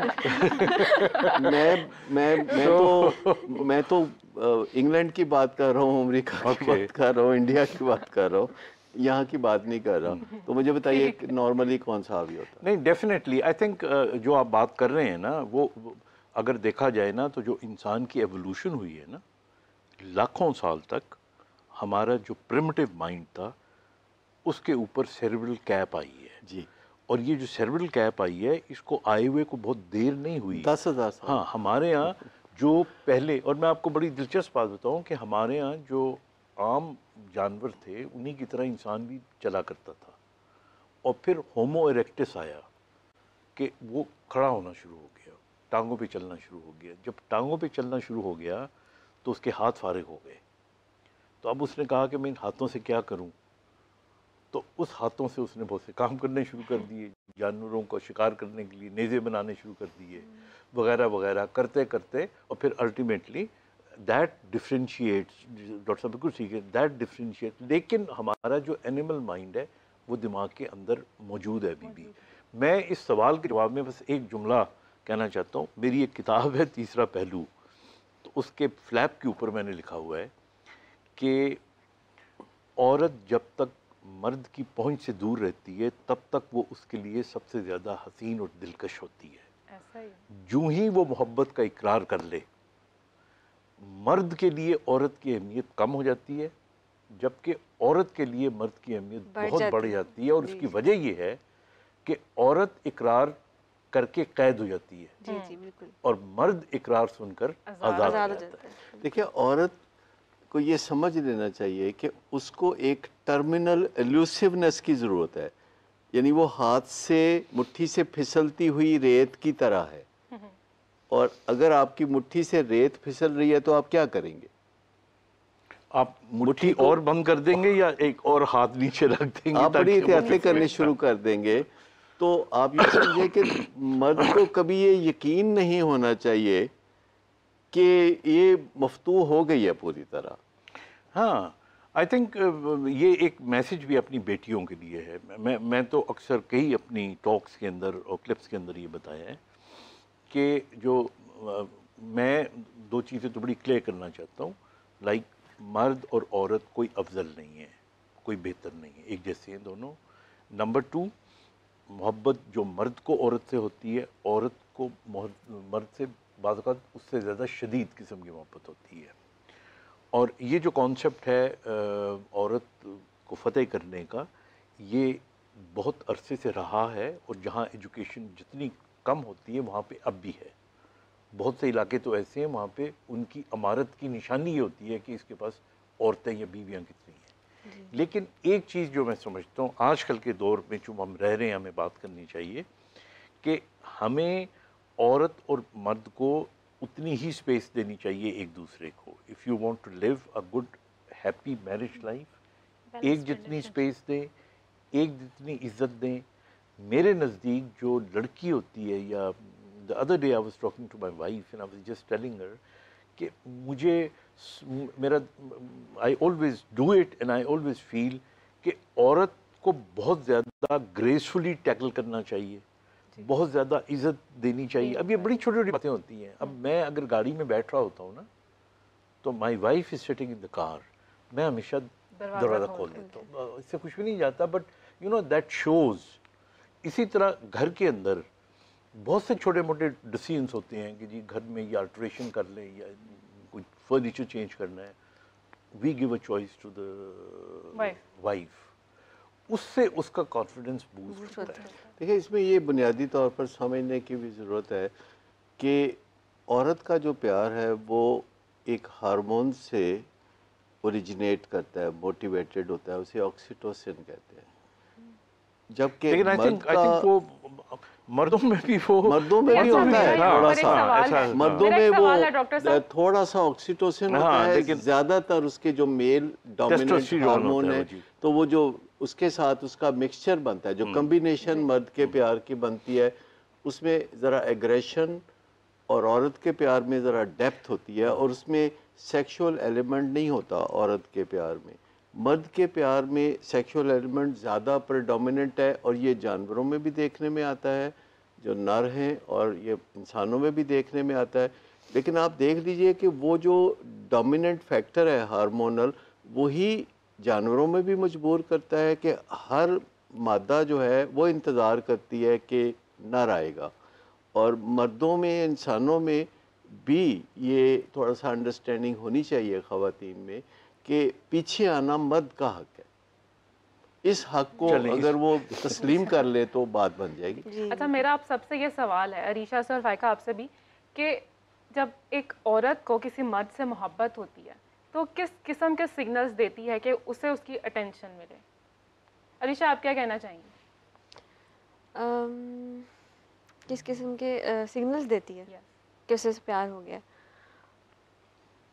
हर बंदे का डिफरेंट डिफरेंट तरीका होता है, और मोस्टली तो इन जनरल अगर बात की जाए तो लड़की ज़्यादा बोलेगी नहीं, एक्सप्रेसिव नहीं होती इतनी ज़्यादा, लेकिन स्माइल कर देगी आपको देखकर, या कोई ऐसी बात कर देगी जिससे आपको थोड़ा सा ना मतलब कि इशारा हो जाता है। मेरे ख्याल से लड़कियां ज़्यादा एक्सप्रेसिव नहीं होती। फायका, आप क्या कहेंगी? जैसे आपकी बात थी अटेंशन सीकिंग की, तो ये वो पॉइंट है कि जहाँ पर आता है कि अटेंशन सीकिंग करने के ना चंद बिहेवियर होते हैं। जैसे आजकल हमारा सोशल मीडिया का दौर है, तो उसमें आगे बढ़ना और ये जो दौड़ है एक आगे बढ़ने की और कुछ हासिल करने की, वो बहुत ज़्यादा है। तो उसमें वो एक अपने आप को मनवाना और अपने आप को उभारने की बहुत ज़्यादा कोशिश करती है। बहुत से जगहों पे ऐसा होता है कि वो अपने आप को शो बहुत करवाती है ताकि she must be prominent feature हो। तो ये एक एलिमेंट है। डॉक्टर साहब, आप क्या कहेंगे? आई थिंक मेरा थोड़ा सा पॉइंट ऑफ व्यू डिफरेंट तो नहीं, लेकिन हाँ सिमिलर है। मेरे ख्याल में जो लड़की है, अगर वो चाहती है कि शी शुड बी अट्रैक्टेड, तो उसको बहुत ज़्यादा लिफ्ट नहीं करानी चाहिए मर्द को। जी, सुन ले हमारी सहेलियां सुन और ले। जो करा दे फिर वो इंटरेस्ट लूज कर देता है लड़का। और मैं तो यहाँ तक कहता हूँ, ना वर्क प्लेस की बात करें जी, मैं वर्क प्लेस की भी और उसके अलावा भी मैं उस पर भी आने लगा Anyway, हूँ। मैं even universities husband and wife की भी बात करने लगा हूँ। तो एक तो ये है कि उसको थोड़ा डिस्टेंस रखना चाहिए। जी जी बिल्कुल। नंबर 2, उसको फॉर ग्रांटेड नहीं मर्द को लेना चाहिए, यानी उसको समझना चाहिए that she knows that she will not be taken for granted. ये भी एक बहुत क्योंकि ये जो होता है ना हमारे यहाँ, देखिए मोहब्बत हासिल करने का जो सफ़र होता है ना, तब तक वो लड़की बहुत खूबसूरत लग रही होती है और अच्छी लग रही होती है। जब उस मंजिल को आप पा लेते हो दूसरी मंजिलों की तरह, तब उसकी अहमियत कब हो जाती है। आप मैट्रिक का इम्तिहान आपकी मंजिल होती है ना, तो दुनिया का सबसे बड़ा काम ये होता है कि मैं मैट्रिक पास करूं। डॉक्टर साहब, ये तो आप बता रहे हैं कि जब औरत को मोहब्बत हो जाए, मेरा सवाल है कि उसको अगर हो गई है तो वो किस किस्म के सिग्नल्स देती है? उस सिग्नल में जो सबसे बड़ा सिग्नल है ना, ये अगेन राज की बात तो नहीं है लेकिन मैं आपको बता रहा हूँ, वो अगेन आप उन सिग्नल्स के अंदर अपनी बेकरारी बहुत ज़्यादा शो ना करें। और बेकरारी अगर आप शो भी करनी है तो ये ना शो करें कि आप उसके बगैर रह ही नहीं सकते। और कभी कभी उसको थोड़ा सा डिस्टेंस और इग्नोर ज़रूर करें। डॉक्टर साहब शाई अवे करने के लिए कह रहे हैं। आपका सवाल एक्चुअली उससे शाई अवे कर रहे हैं डॉक्टर साहब। तो मैं डॉक्टर साहब आपको दोबारा कहूँगा कि उनका सवाल ये है कि जब कोई लड़की आपकी चाहत में मुब्तला होती है तो वो क्या सिग्नल देती है? Am I right? Yes, exactly. देखिए, जब लड़की जब सिग्नल देगी वो तो इसी चीज़ का देगी ना, that she is interested in वो you। क्या है? वो जैसे इन्होंने कहा, वो एक स्माइल भी हो सकती है, वो एक इमोजी भी हो सकती है, इमोजी भी हो सकती है। बिल्कुल यही तरीके हो सकते हैं ना। जी, जी। लड़की तो इतना ब्लंटली नहीं कहती। अब हमारे यहाँ ये जो लफ्ज़ है ना, आई लव यू, मतलब ये बेसिकली ये होना ही नहीं चाहिए। अल्लाह ताला ने इंसान को, मर्द को ख़ास तौर पे उतनी अहमियत नहीं, उतनी सिक्स सेंस नहीं दी जितनी लड़की को दी है, कि वो किसी को देख के कि ये शख्स किस नीयत से या किस तरीके से देख रहा है मुझे, मर्द से पहले पहचान लेती है। तो उसके सिग्नल्स भी फिर इसी किस्म के होते हैं। बट जनरली आई थिंक अब हमारी तो उम्रें ऐसी आ गई हैं कि हमारे प्रैक्टिकल एक्सपीरियंसेस तो ख़त्म हो गए हैं, लेकिन हमारे ज़माने में तो ये चीज़ें थी नहीं। लेकिन एकेडमिकली अगर देखा जाए ना, तो जो लड़की होती है उसको जो सिग्नल देने होते हैं उनके अंदर बहुत सॉफ्ट होते हैं, और उन सॉफ्ट के अंदर वो ब्लंटली ये सारी बातें नहीं कर, वो कहलवाना चाहती है। इसलिए वो अपने आप को प्रोमिनेंट करती है। वो कहलवाना चाहती है। देखिए, अगर वो लड़की गूंगी नहीं है तो वो आजकल बोल देती है, क्योंकि ये बहुत डॉक्टर साहब अपने बचपन को याद करके ऐसा सोच रहे हैं मैं कि तो फिर लड़की- डॉक्टर साहब जब से इस उम्र में आया हूँ जी तो जाहिर है मुझे तो पुरानी बातें ही अच्छा, तो एक तो यह है कि आजकल की लड़की बोल देती है, लेकिन जो पुराने ज़माने की बात या हमारे टीनेज की बात कर रहे हैं, और अगर कोई लड़की पसंद करती है तो बाज़ औक़ात तो वो भाई बना लेती है सीधा, यानी दोस्त बना लेगी, भाई बना लेगी, और उसके बाद वो आहिस्ता आहिस्ता नहीं, अगर ट्रांजिशन लड़की आएगी। पसंद कर रही है तो भाई क्यों बनाएगी? ये आपको नहीं समझ आ सकता। मैं लड़की हूँ। ये हमारे ज़माने की बातें हैं। अच्छा। यानी ये मॉडस ऑपरेंडाई है, ये तरीका वारदात था। पहले भाई बनाते हैं फिर बंदा। अब आजकल पहले दोस्त बनाते हैं। अच्छा। लड़कियां to be on the safe side पहले दोस्त बना के चेक Friends, करना चाहती हैं कि छिछोरा तो नहीं है, शोखा तो नहीं है, ऐसा तो नहीं है, वैसा तो नहीं है। तो इससे ज़्यादा तो सेफ तरीका कोई और नहीं हो सकता कि कमिट करने से पहले आप जानकारी लें कि कैसा बंदा है। ये डेटिंग का एक हमारे यहाँ लोकल तरीका भी है कि यूनिवर्सिटी में साथ Understanding। पढ़ते हैं तो 8-10 लोग लड़के लड़कियाँ आपस में एक दूसरे से ज़्यादा सोशलाइज करते हैं, और अल्टीमेटली उनमें से फिर कोई रिश्ते को बदल के शादी के रिश्ते में भी ले जाते हैं। लेकिन बहुत 40-50 साल 60 साल पहले की मैं बात कर रहा हूँ। वैसे भी लड़कियों के ज़हन में उस तरह की चीज़ें नहीं होती जैसे लड़कों के ज़हन में होती हैं, तो वो भाई बना के भी बाज़ औक़ात उनकी तमन्ना पूरी हो जाती है कि भाई चाहत का कोई रिश्ता तो बन गया, और उसको फिर बाद में बदल लेना। इवन माँ बाप भी जब कह रहे होते हैं कि भाई को चाय दो, भाई को ये करो, तो माँ बाप को भी पता होता है कि कल को हो सकता है हमने इनका आपस में रिश्ता करना हो। तो ये ऐसी कोई बड़ी बात नहीं है। लेकिन जो आप पूछना चाह रही हैं वो ये है, बॉडी लैंग्वेज से आपको पता चलता है कि क्या कोई लड़की डिटरेंट फील कर रही है तो she will keep the distance. अगर कोई करीब आ रही है, थोड़ा सा कुर्बत कर रही है, तो इसका मतलब है कि वो अपनी चाहत को एक्सप्रेस कर रही है। अगर वो आई कांटेक्ट कर रही है तो वो चाहत को एक्सप्रेस कर रही है। अगर वो स्माइल कर रही है तो वो चाहत को एक्सप्रेस कर रही है। अगर वो कोई ऐसे सवाल आपसे पूछ रही है, ये सबसे अहम है, ऐसे सवाल आपसे पूछ रही है जिसके जवाब उसको पता है, तो वो अपनी चाहत का इज़हार करेगी। अच्छा, अभी हमारे कॉलर ने ना भी एक बहुत सीरियस क्वेश्चन किया था कि जब भी अपनी बीवी को वो डांटते हैं ना तो वो बेहोश हो जाती हैं, तो ख़वातीन जो हैं वो नेगेटिव बिहेवियर्स ही क्यों अपनाती हैं, सिंपैथी रहने के लिए? हाँ, आई थिंक उससे पहले हम इस पे बात कर भी चुके हैं कि सर में दर्द की बीमारी, फाइब्रोमाइल्जिया की बीमारी, बिकॉज उसकी वजह ये होती है कि इसमें भी दो कंडीशंस हैं। एक बाकायदा साइकेट्रिक कंडीशंस होती है और वो हिस्टेरिकल कंडीशन होती है, हिस्टीरिया भी कहते हैं। वो बच्चियां होती हैं जिनको फिर बाद में दौरे भी पड़ते हैं। वो इस किस्म की बहुत सी घरेलू परेशानियों की वजह से वो अपने आप को उस तरीके से एक्सप्रेस करती हैं, कन्वर्शन हो जाता है उनके अंदर। ये जो बहुत सा जिन्हें हम जिन्नात कहते हैं और बाज़ औक़ात असर कहते हैं, तो ये एक अलग कैटेगरी आ जाती है। नॉर्मल कैटेगरी जिसमें तो ये एक अटेंशन सीकिंग बिहेवियर की बहुत बड़ी मिसाल होती है कि जब घर में मियाँ से बीवी की ना बनती हो, घर में हर वक्त डांट टपट चलती रहती हो, और मियाँ जो बीवी है वो उससे ज़्यादा she can't take any more bullshit from the husband, तो वो फिर अपने आप को कोई ना किसी तरीके से किसी बीमारी में या किसी कंडीशन के अंदर वो मुब्तला कर लेती है।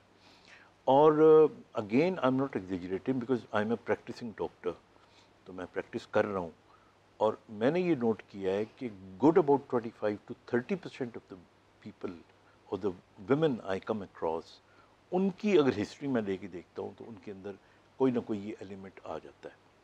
हमारे यहाँ आजकल 2-3 चीज़ें और बड़ी कॉमन हो गई हैं। वो जिस तरह हमने लास्ट टाइम शक पे बात की थी, हमारे यहाँ जब से ये सेल फ़ोन आया है, ये भी एक बहुत बड़ी वजह बन गई है of a conflict between wife and husband. बहुत ज़्यादा नहीं लेकिन केसेस आते हैं। फिर नंबर 2, टाइम ना देना। मर्द के पास भी इतना टाइम नहीं है और शायद औरत के पास भी टाइम कम है, कम्युनिकेशन कम हो गई है। और फिर यानी मैं औरों की क्या मिसाल दूं, हम अपनी मिसालें दे रहे होते हैं कि मैं बैठा हुआ हूँ तो मैं अपने फ़ोन पे बैठा हुआ हूँ, माई वाइफ, माई चिल्ड्रन, तो 4 लोग कंपनी के लिए इकट्ठे आए थे लेकिन वो अपनी अपनी कंपनियों में लगे हुए हैं, आपस की जो कंपनी जिसके लिए आए थे वो नहीं किया उन्होंने। तो आई थिंक ये एक चेंज सोसाइटी में, जिस तरह डॉक्टर साहब बड़ा राइटली कह रहे थे, व्हेन वी वर टीनेजर्स, तो हमारा जो लाइफस्टाइल था उसमें ये चीज़ें नहीं थी। हमें पता था कि अगर हमने किसी को फ़ोन पे बात करनी है और किसी हॉस्टल में फ़ोन पे बात करनी है तो 4-4 घंटे हम वेट करते रहते थे और फिर जाके कोई फ़ोन का नंबर मिला करता था। तो अब तो things have become very easy. तो इसलिए आई थिंक हमारी बच्चियों को, हमारे बच्चों को जो इस वक्त के हालात हैं उनके मुताबिक चलना चाहिए। मैं तो I always advise my children, मेरी तो खैर बेटी अब माशाल्लाह बड़ी, they are all married, but I always told them one thing कि 3 काम ज़िंदगी में कभी भी ना करो। एक तो अपने जो सीक्रेट्स होते हैं कुछ हर आदमी के ना, जो वो डोंट शेयर इट, ना लड़कों के साथ ना लड़कियों के साथ जी। और नंबर 2, यू सी एक्सेसिबल ना रखो। लड़की उस वक्त तक खूबसूरत होती है और दिलकश होती है जब तक वो एक्सेसिबल नहीं है। Nobody don't give a chance to anybody that he can say anything to you कि मैं किसी की तारीफ कर दो। अच्छा, तीसरी चीज़ मैंने कहा था कि अपना आई कांटेक्ट, ये डॉक्टर साहब ने एक लफ्ज़ इस्तेमाल किया था, बॉडी लैंग्वेज, यू नो, आपकी अगर बॉडी लैंग्वेज अच्छी है तो किसी में मजाल नहीं है कि आपकी तरफ वो नज़र उठा के देख सके। बिल्कुल। अगर कोई शख्स नज़र उठा के देखता है तो आपकी बॉडी लैंग्वेज ऐसी होती है, तो आई कांटेक्ट कम रखे। तो आई थिंक देखिए, जहाँ तक टेक्नोलॉजी का ताल्लुक है, दोबारा कंटिन्यू करते हैं, कॉलर मौजूद है। अस्सलाम वालेकुम। अस्सलाम वालेकुम जी, क्या सवाल है आपका? मैं इमरान बात कर रहा हूँ से। मैंने आपसे एक सवाल ये करना था कि मैं अपनी वाइफ को भी कुछ कहता भी नहीं हूँ, गुस्से में होता हूँ तो पहले ही रोना शुरू कर देती है। तो इससे हम इंसान गुस्सा करे या उससे प्यार करे, क्या करना चाहिए इस पे? क्या कहेंगे? कुछ कहते भी नहीं है, वो रोने लग जाते हैं। देखिए ना, ये शायद शेर हैं, तो शेर को देख के तो रोना आ जाता है। तो इन्हें सोचना चाहिए कि जिसे आप प्यार करने के लिए लाए हैं, तो अगर आप उसके ऊपर नुक्ताचीनी करते हैं या कंटेम्पचुअस बिहेवियर करते हैं, जो नुक्ताचीनी की अगली स्टेज है, तो फिर उसके खौफ में मुब्तला होने के इम्कानात तो हैं कि वो कबल अज़ वक्ती। बहुत सी ख़वातीन होती हैं वर्क प्लेस पे भी, उनको कोई फीडबैक भी दे देना अगर बॉस के आपने काम ठीक नहीं किया तो वो रोना शुरू कर देती हैं। तो ये, और रोना जो है ना, ये औरतों का हक है।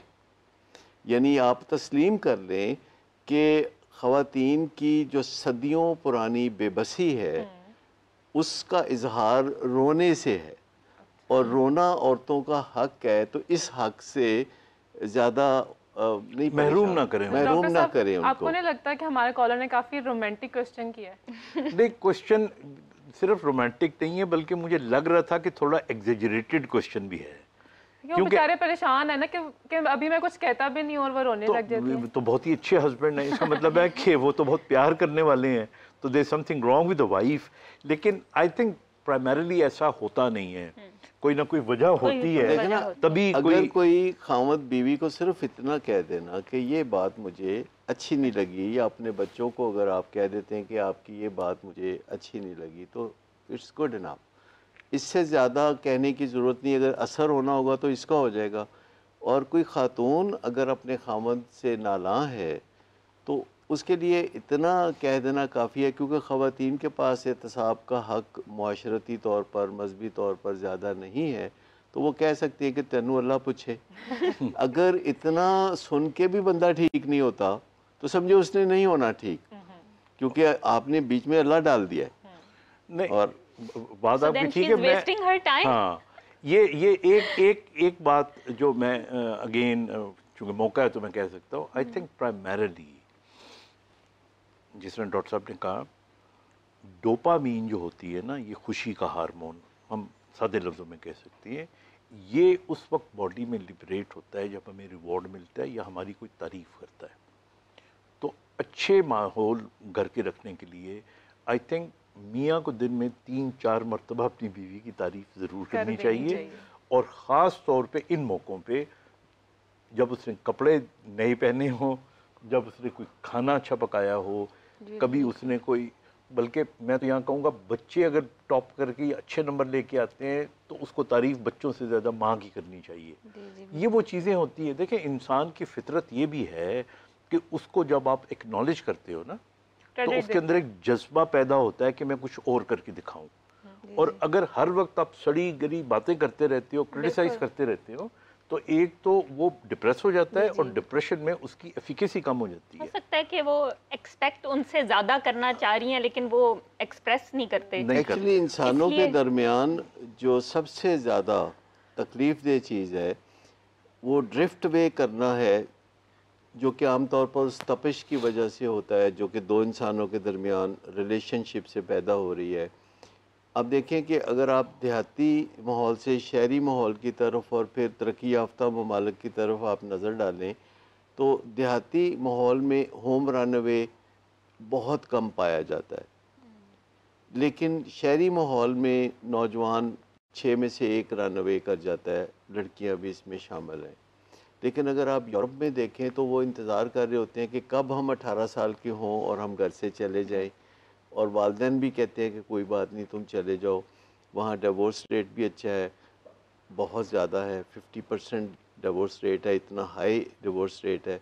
तो आप सोच लें कि जिनकी हम तकलीद कर रहे हैं वो एक दूसरे को काफ़ी दुख दे रहे हैं, वरना वो बच्चे घरों से उनके ना जाते, वरना वो मियाँ बीवी आपस में डिवोर्स ना लेते। क्योंकि जहाँ भी आपको तनाज़ात की खबर मिलती है जिसका सलूशन निकालने की बजाय सेपरेशन की तरफ चले जाते हैं, तो नेचुरली वहाँ कोई ना कोई ख़राबी बहुत इनहेरेंट है और उसको फॉलो नहीं करना चाहिए। अभी जैसे आजकल बड़ा रवाज है कि मियाँ बीवी की शादी हुई, कुछ ऐसे छोटी मोटी शिकायतें हुई और 2-3 सहेलियाँ उसे मिलती हैं जो पहली तलाक ले चुकी हैं, कहती है बड़ा टॉक्सिक रिलेशनशिप है, इससे निकलो। अच्छा, ये जो सोच है ये अपने भाई के बारे में वो नहीं सोचती कि मेरे भाई से मेरा टॉक्सिक रिलेशनशिप है तो इसको मैं ख़त्म कर दूं, मेरे अब्बा से मेरा टॉक्सिक रिलेशनशिप है तो मैं इसको ख़त्म कर दूं। लेकिन खामद के साथ या बीवी के साथ मेरा टॉक्सिक रिलेशनशिप है, उसे मैं हील नहीं करूंगा, उसको मैं ख़त्म कर सकता हूं। तो यहाँ फिर वो पुरानी बात एक आ जाती है, गंदी सी बात, कि औरत पाँव की जूती होती है, पूरी ना आए तो बदल लो। तो अब खाली औरत पाँव की जूती नहीं, अब मर्द भी पाँव का जूता है कि चाहो तो रखो, चाहो तो बदल लो। तो ये हम तरक्की नहीं कर रहे हैं, तनज़ली कर रहे हैं।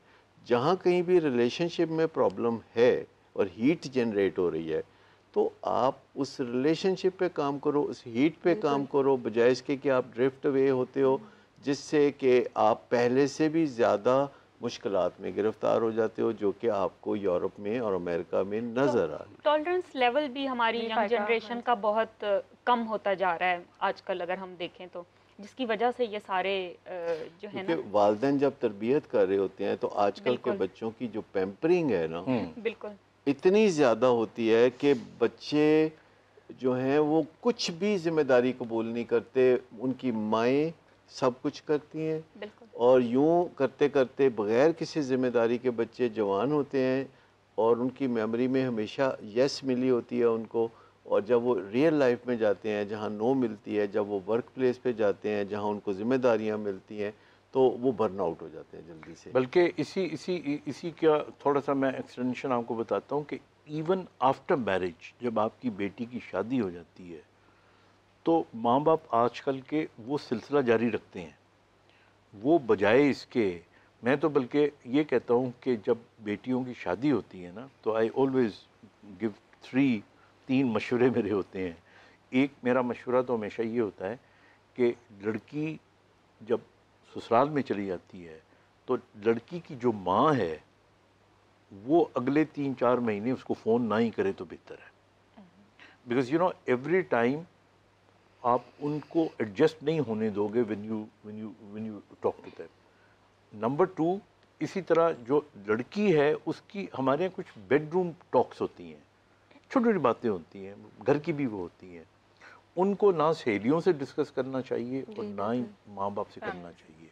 क्योंकि जो रवैया डॉक्टर साहब जिस तरह बता रहे हैं ना कि वो माँ ने सारी उम्र उसको यस यस यस सुनने की आदत डाल दी है, तो अब जब वो ससुराल में जाती है तो फिर वहाँ पे उसको यस नहीं मिलती, और अगर वो उसको एक्सेप्ट भी करना चाहे तो उसकी जो बहुत ज़्यादा प्यार करने वाली माँ है, वो उसको कहती है कि नहीं तुम ठीक हो, और वो उसको दोबारा यस देना चाहती है। तो I think we need to understand कि जो हमारी बदलते हुए हालात हैं इनके मुताबिक हम अपने बच्चों को इंडिपेंडेंस दें, बट देखिए एट द सेम टाइम उस इंडिपेंडेंस के साथ साथ जो हमारी, देखिए हमारी इन रिवायात को भी चेंज होने में वक्त लगता है। आप इंग्लैंड की पुरानी किताबें पढ़ के देख लें, नॉवेल्स निकाल के देख लें, फिल्में पुरानी देख लें, बहुत सारी बातें जो हमारे यहाँ जिन्हें हम अभी दकियानूसी कहते हैं वो उनके यहाँ भी थी।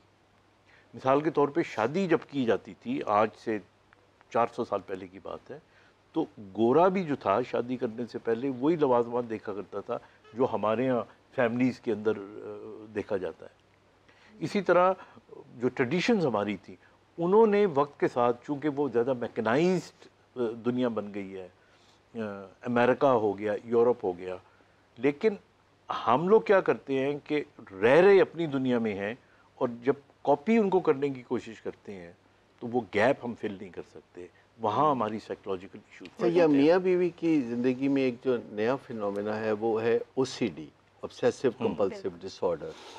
और बहुत सी लड़कियां जब माँ बाप के घर में होती हैं और वो वॉशरूम में 3 घंटे लगाती हैं, तैयार होने में 2 घंटे लगाती हैं, शॉपिंग में बहुत टाइम खर्च करती हैं या ज़िम्मेदारियां नहीं उठाती, तो उनके घर वाले उन्हें बायस्ड होने की वजह से मार्जिन देते हैं। हमारी बेटी है, ससुराल जाएगी तो फिर इसको मुसीबतें पड़नी ही हैं, तो चलो घर में इसको आसाइशें दे दें। जब वो ससुराल में जाती है और वॉशरूम में 2 घंटे 3 घंटे लगाती है, जो कि एक OCD है, जो कि एक बीमारी है। मैं आपको बताऊं कि हमने कई दफ़ा देखा कि लड़कियां ससुराल से वापस भिजवा दी जाती हैं कि इनका कोई इलाज कराएं, इनके तो मसाइल हैं, ये तो हमें अटेंशन नहीं देती। उनको OCD का पता नहीं होता और बाद में डायग्नोसिस होता है कि उनके अंदर OCD है। उनको लगता है कि जरासीम है हर तरफ, वो अपने दुपट्टे के पल्लू से दरवाज़ा खोल रही हैं और फिर दुपट्टा धोने वाले कपड़ों में फेंक रही हैं और किसी को करीब नहीं आने दे रही, अपने बिस्तर पे नहीं बैठने दे रही कि जरासीम लग जाएंगे। तो ये एक नया फिनोमेना है जिसमें लड़कियों को कुछ ना कुछ इलाज पहले से करना चाहिए और प्री मैरिटल काउंसलिंग और प्री मैरिटल प्रेपरेशन बहुत इम्पॉर्टेंट है।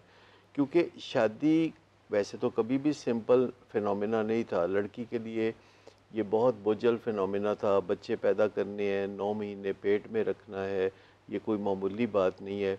लेकिन वक्त गुजरने के साथ साथ इवन जो लड़कियां घर में रहती हैं, काम नहीं करती, उनके ऊपर काम का ज़्यादा बोझ होता है।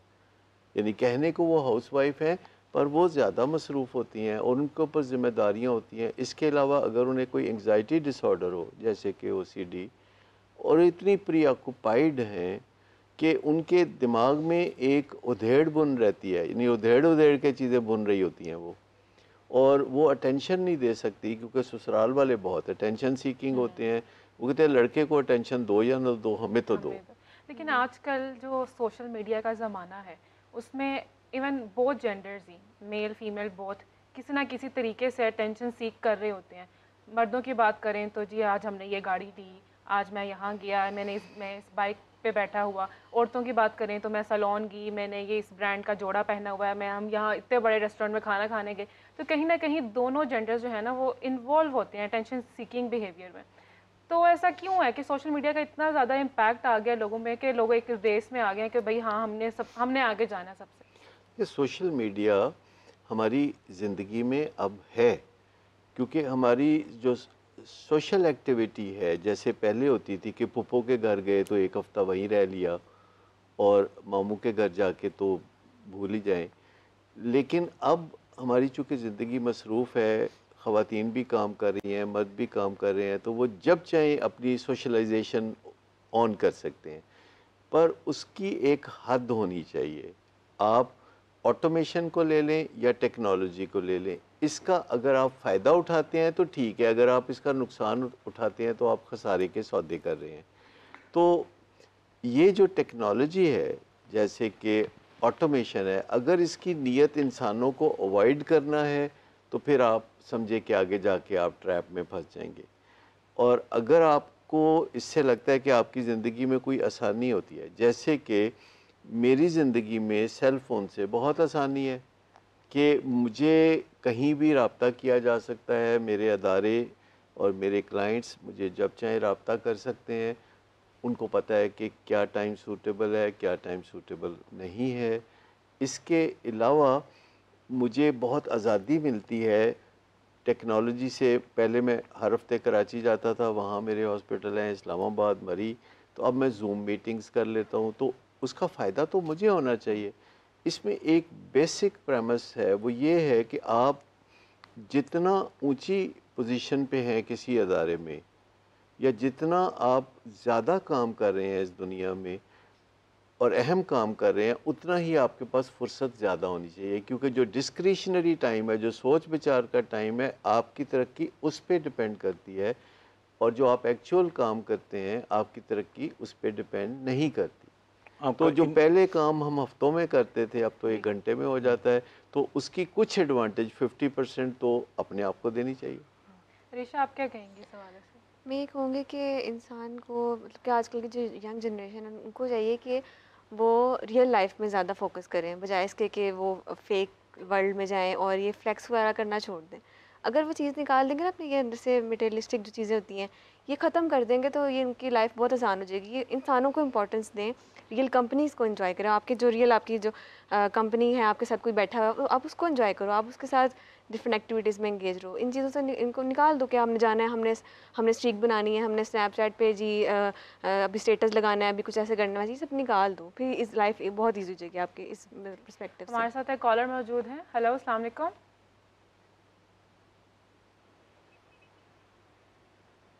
जी अस्सलाम वालेकुम।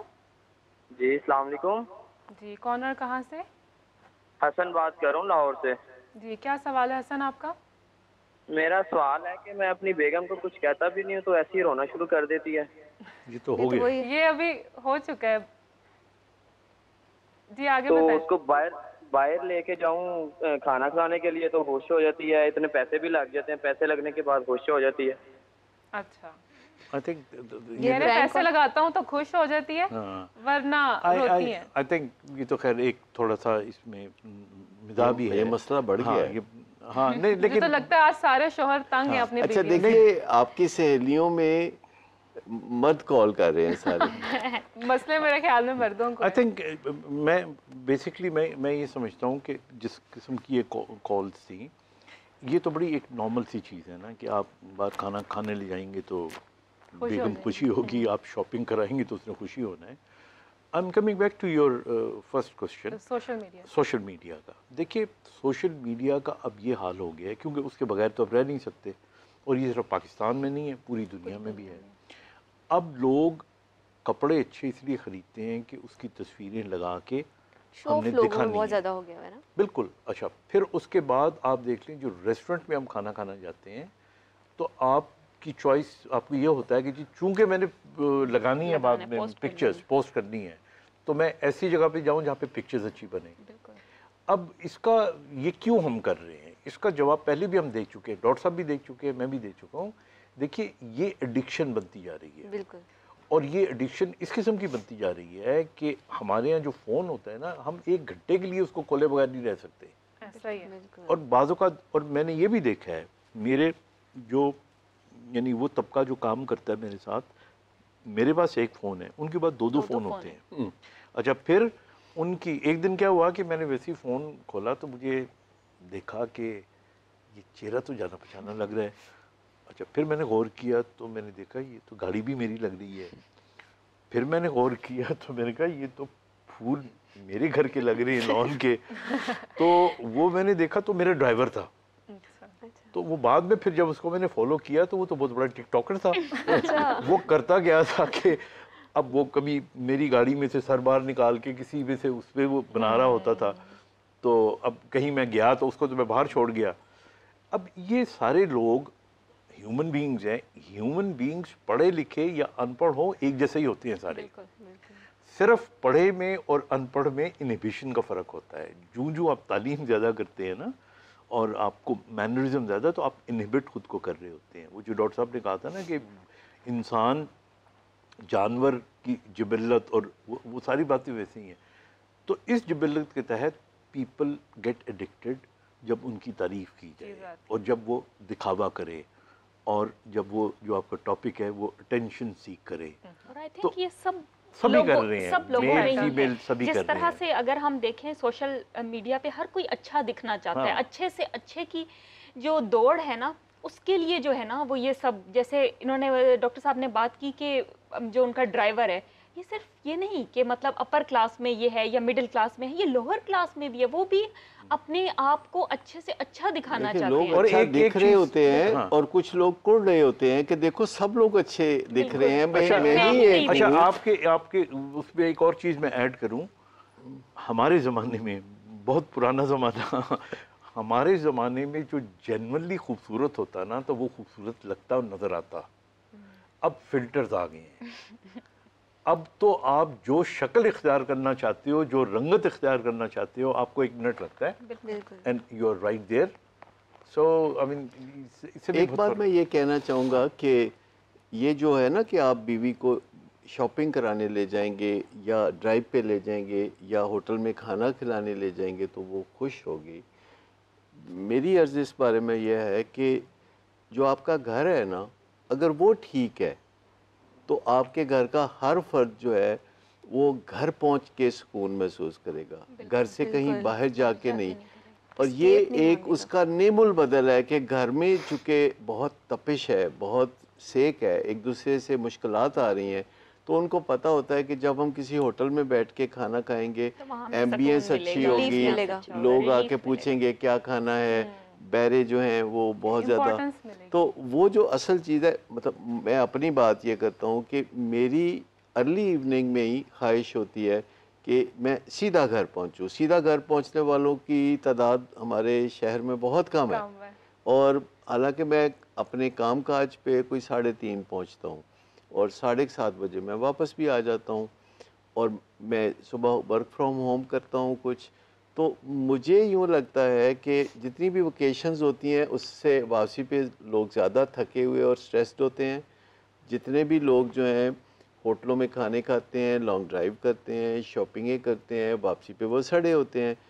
जब तक वो बुनियादी जगह जो कि घर है आपके लिए एक हैबिटेट नहीं है अच्छा, अगर आपको वहाँ आके सुकून नहीं मिलता तो फिर आप सारी दुनिया में कहीं भी चले नहीं नहीं, you're 100% right, but I think for a change sometimes you're very happy at home, ऐसा नहीं है, but sometimes you're happy at home and for a change बिल्कुल, you want change to is go, always वो अ एक good change भी चाहिए अच्छा, होता इन द है। एंड अब मैं आप सबसे ये पूछना चाहूँगी कि ख़वातीन जो हैं वो अपने आप को साइकोलॉजिकली, मेंटली, इमोशनली किस तरह से स्ट्रॉन्ग बना सकती हैं कि उन्हें अटेंशन सीख करने के लिए मुख्तलिफ हरबे ना अपनाने पड़े। वन लाइनर सर, शॉर्ट आप क्या कहेंगे? वर्किंग ऑन मी, अपने ऊपर काम करने की ज़रूरत है। अगर आप Self-love? समझते हैं कि आपका पार्टनर अच्छा नहीं है तो आप खुद अच्छा पार्टनर बनने की कोशिश करें, इसमें कोई रुकावट नहीं। खुद अच्छा पार्टनर का बनने का मतलब ये है कि आप अपने अंदर से गुस्से का कला कमा करें, आप अपनी कम्युनिकेशन स्किल्स अच्छी बनाएं, आप नींद ज़रूर पूरी करें, नींद पे कोई कॉम्प्रोमाइज़ नहीं, कोई ख़र्चा नहीं। एक्सरसाइज ज़रूर करें, एक्सरसाइज पे कोई ख़र्चा नहीं है। ग़िज़ा सिर्फ वो लें जो सस्ती वाली है, दालें, सब्ज़ियाँ, इस तरह की चीज़ें।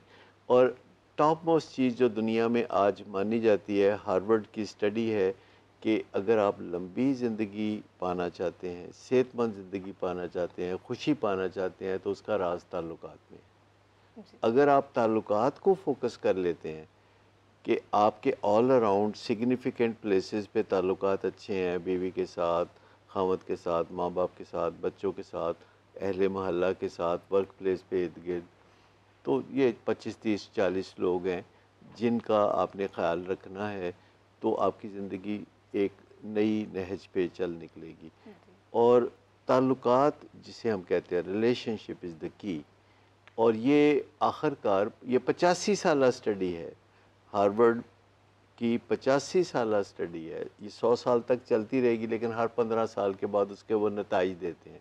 तो जो ताज़ा नताइज उन्होंने 3 साल पहले दिए थे वो ये थे कि खुशी का राज फेमस होने में नहीं, रिच होने में नहीं, खुशी का राज अच्छे ताल्लुकात में है। में। जी अरीशा। शॉर्टली। हाँ, खुद को मी टाइम दें। मैं तो ये कहूँगी कि जो चीज़ें आपको खुश करती हैं वो चीज़ें करें आप, जिससे आपका माइंड रिलैक्स होता है, जिससे आपको लगता है कि हाँ आपका जो सेल्फ एस्टीम है वो बूस्ट होती है, आप वो सब चीज़ों में इंगेज रहें। और बस जी फ़ाइका। बिल्कुल, अपनी मेंटल हेल्थ पे जो है वो सबसे ज़्यादा फोकस करें। जब आपकी अपनी मेंटल हेल्थ जो है वो आप मेंटली और फिज़िकली स्ट्रॉन्ग होंगे तो आई थिंक कोई भी चीज़ आपको जो है वो ख़राब नहीं कर सकती, कोई भी चीज़ आपको डिस्टर्ब नहीं कर सकती। जी डॉक्टर साहब। आई थिंक ऑथेंटिसिटी, आपको अपनी नज़रों में ऑथेंटिक होना चाहिए। आप अगर ऑथेंटिक होंगे तो आपके अंदर कॉन्फिडेंस भी होगा, आपके ताल्लुकात भी अच्छे होंगे और आप प्योर होंगे। देखिए, जो अनप्योर आदमी होता है ना या इम्प्योर आदमी होता है, उसमें ऑथेंटिसिटी नहीं होती और वो फेक खुशी हासिल करता है। तो be pure, be authentic and be authentic, be happy. चलें, तो इसी के साथ हमारे आज के प्रोग्राम का वक्त ख़त्म हुआ चाहता है। आज हमारे डॉक्टर्स ने, हमारे एक्सपर्ट्स ने बहुत अच्छे से इस औरतों के और इवन मर्दों के भी अटेंशन सीकिंग बिहेवियर्स को एक्सप्लेन किया है, उसकी प्रिकॉशंस भी बताई हैं। तो आज के लिए बस इतना ही। आपसे मुलाकात होगी इंशाल्लाह कल। अल्लाह हाफ़िज़।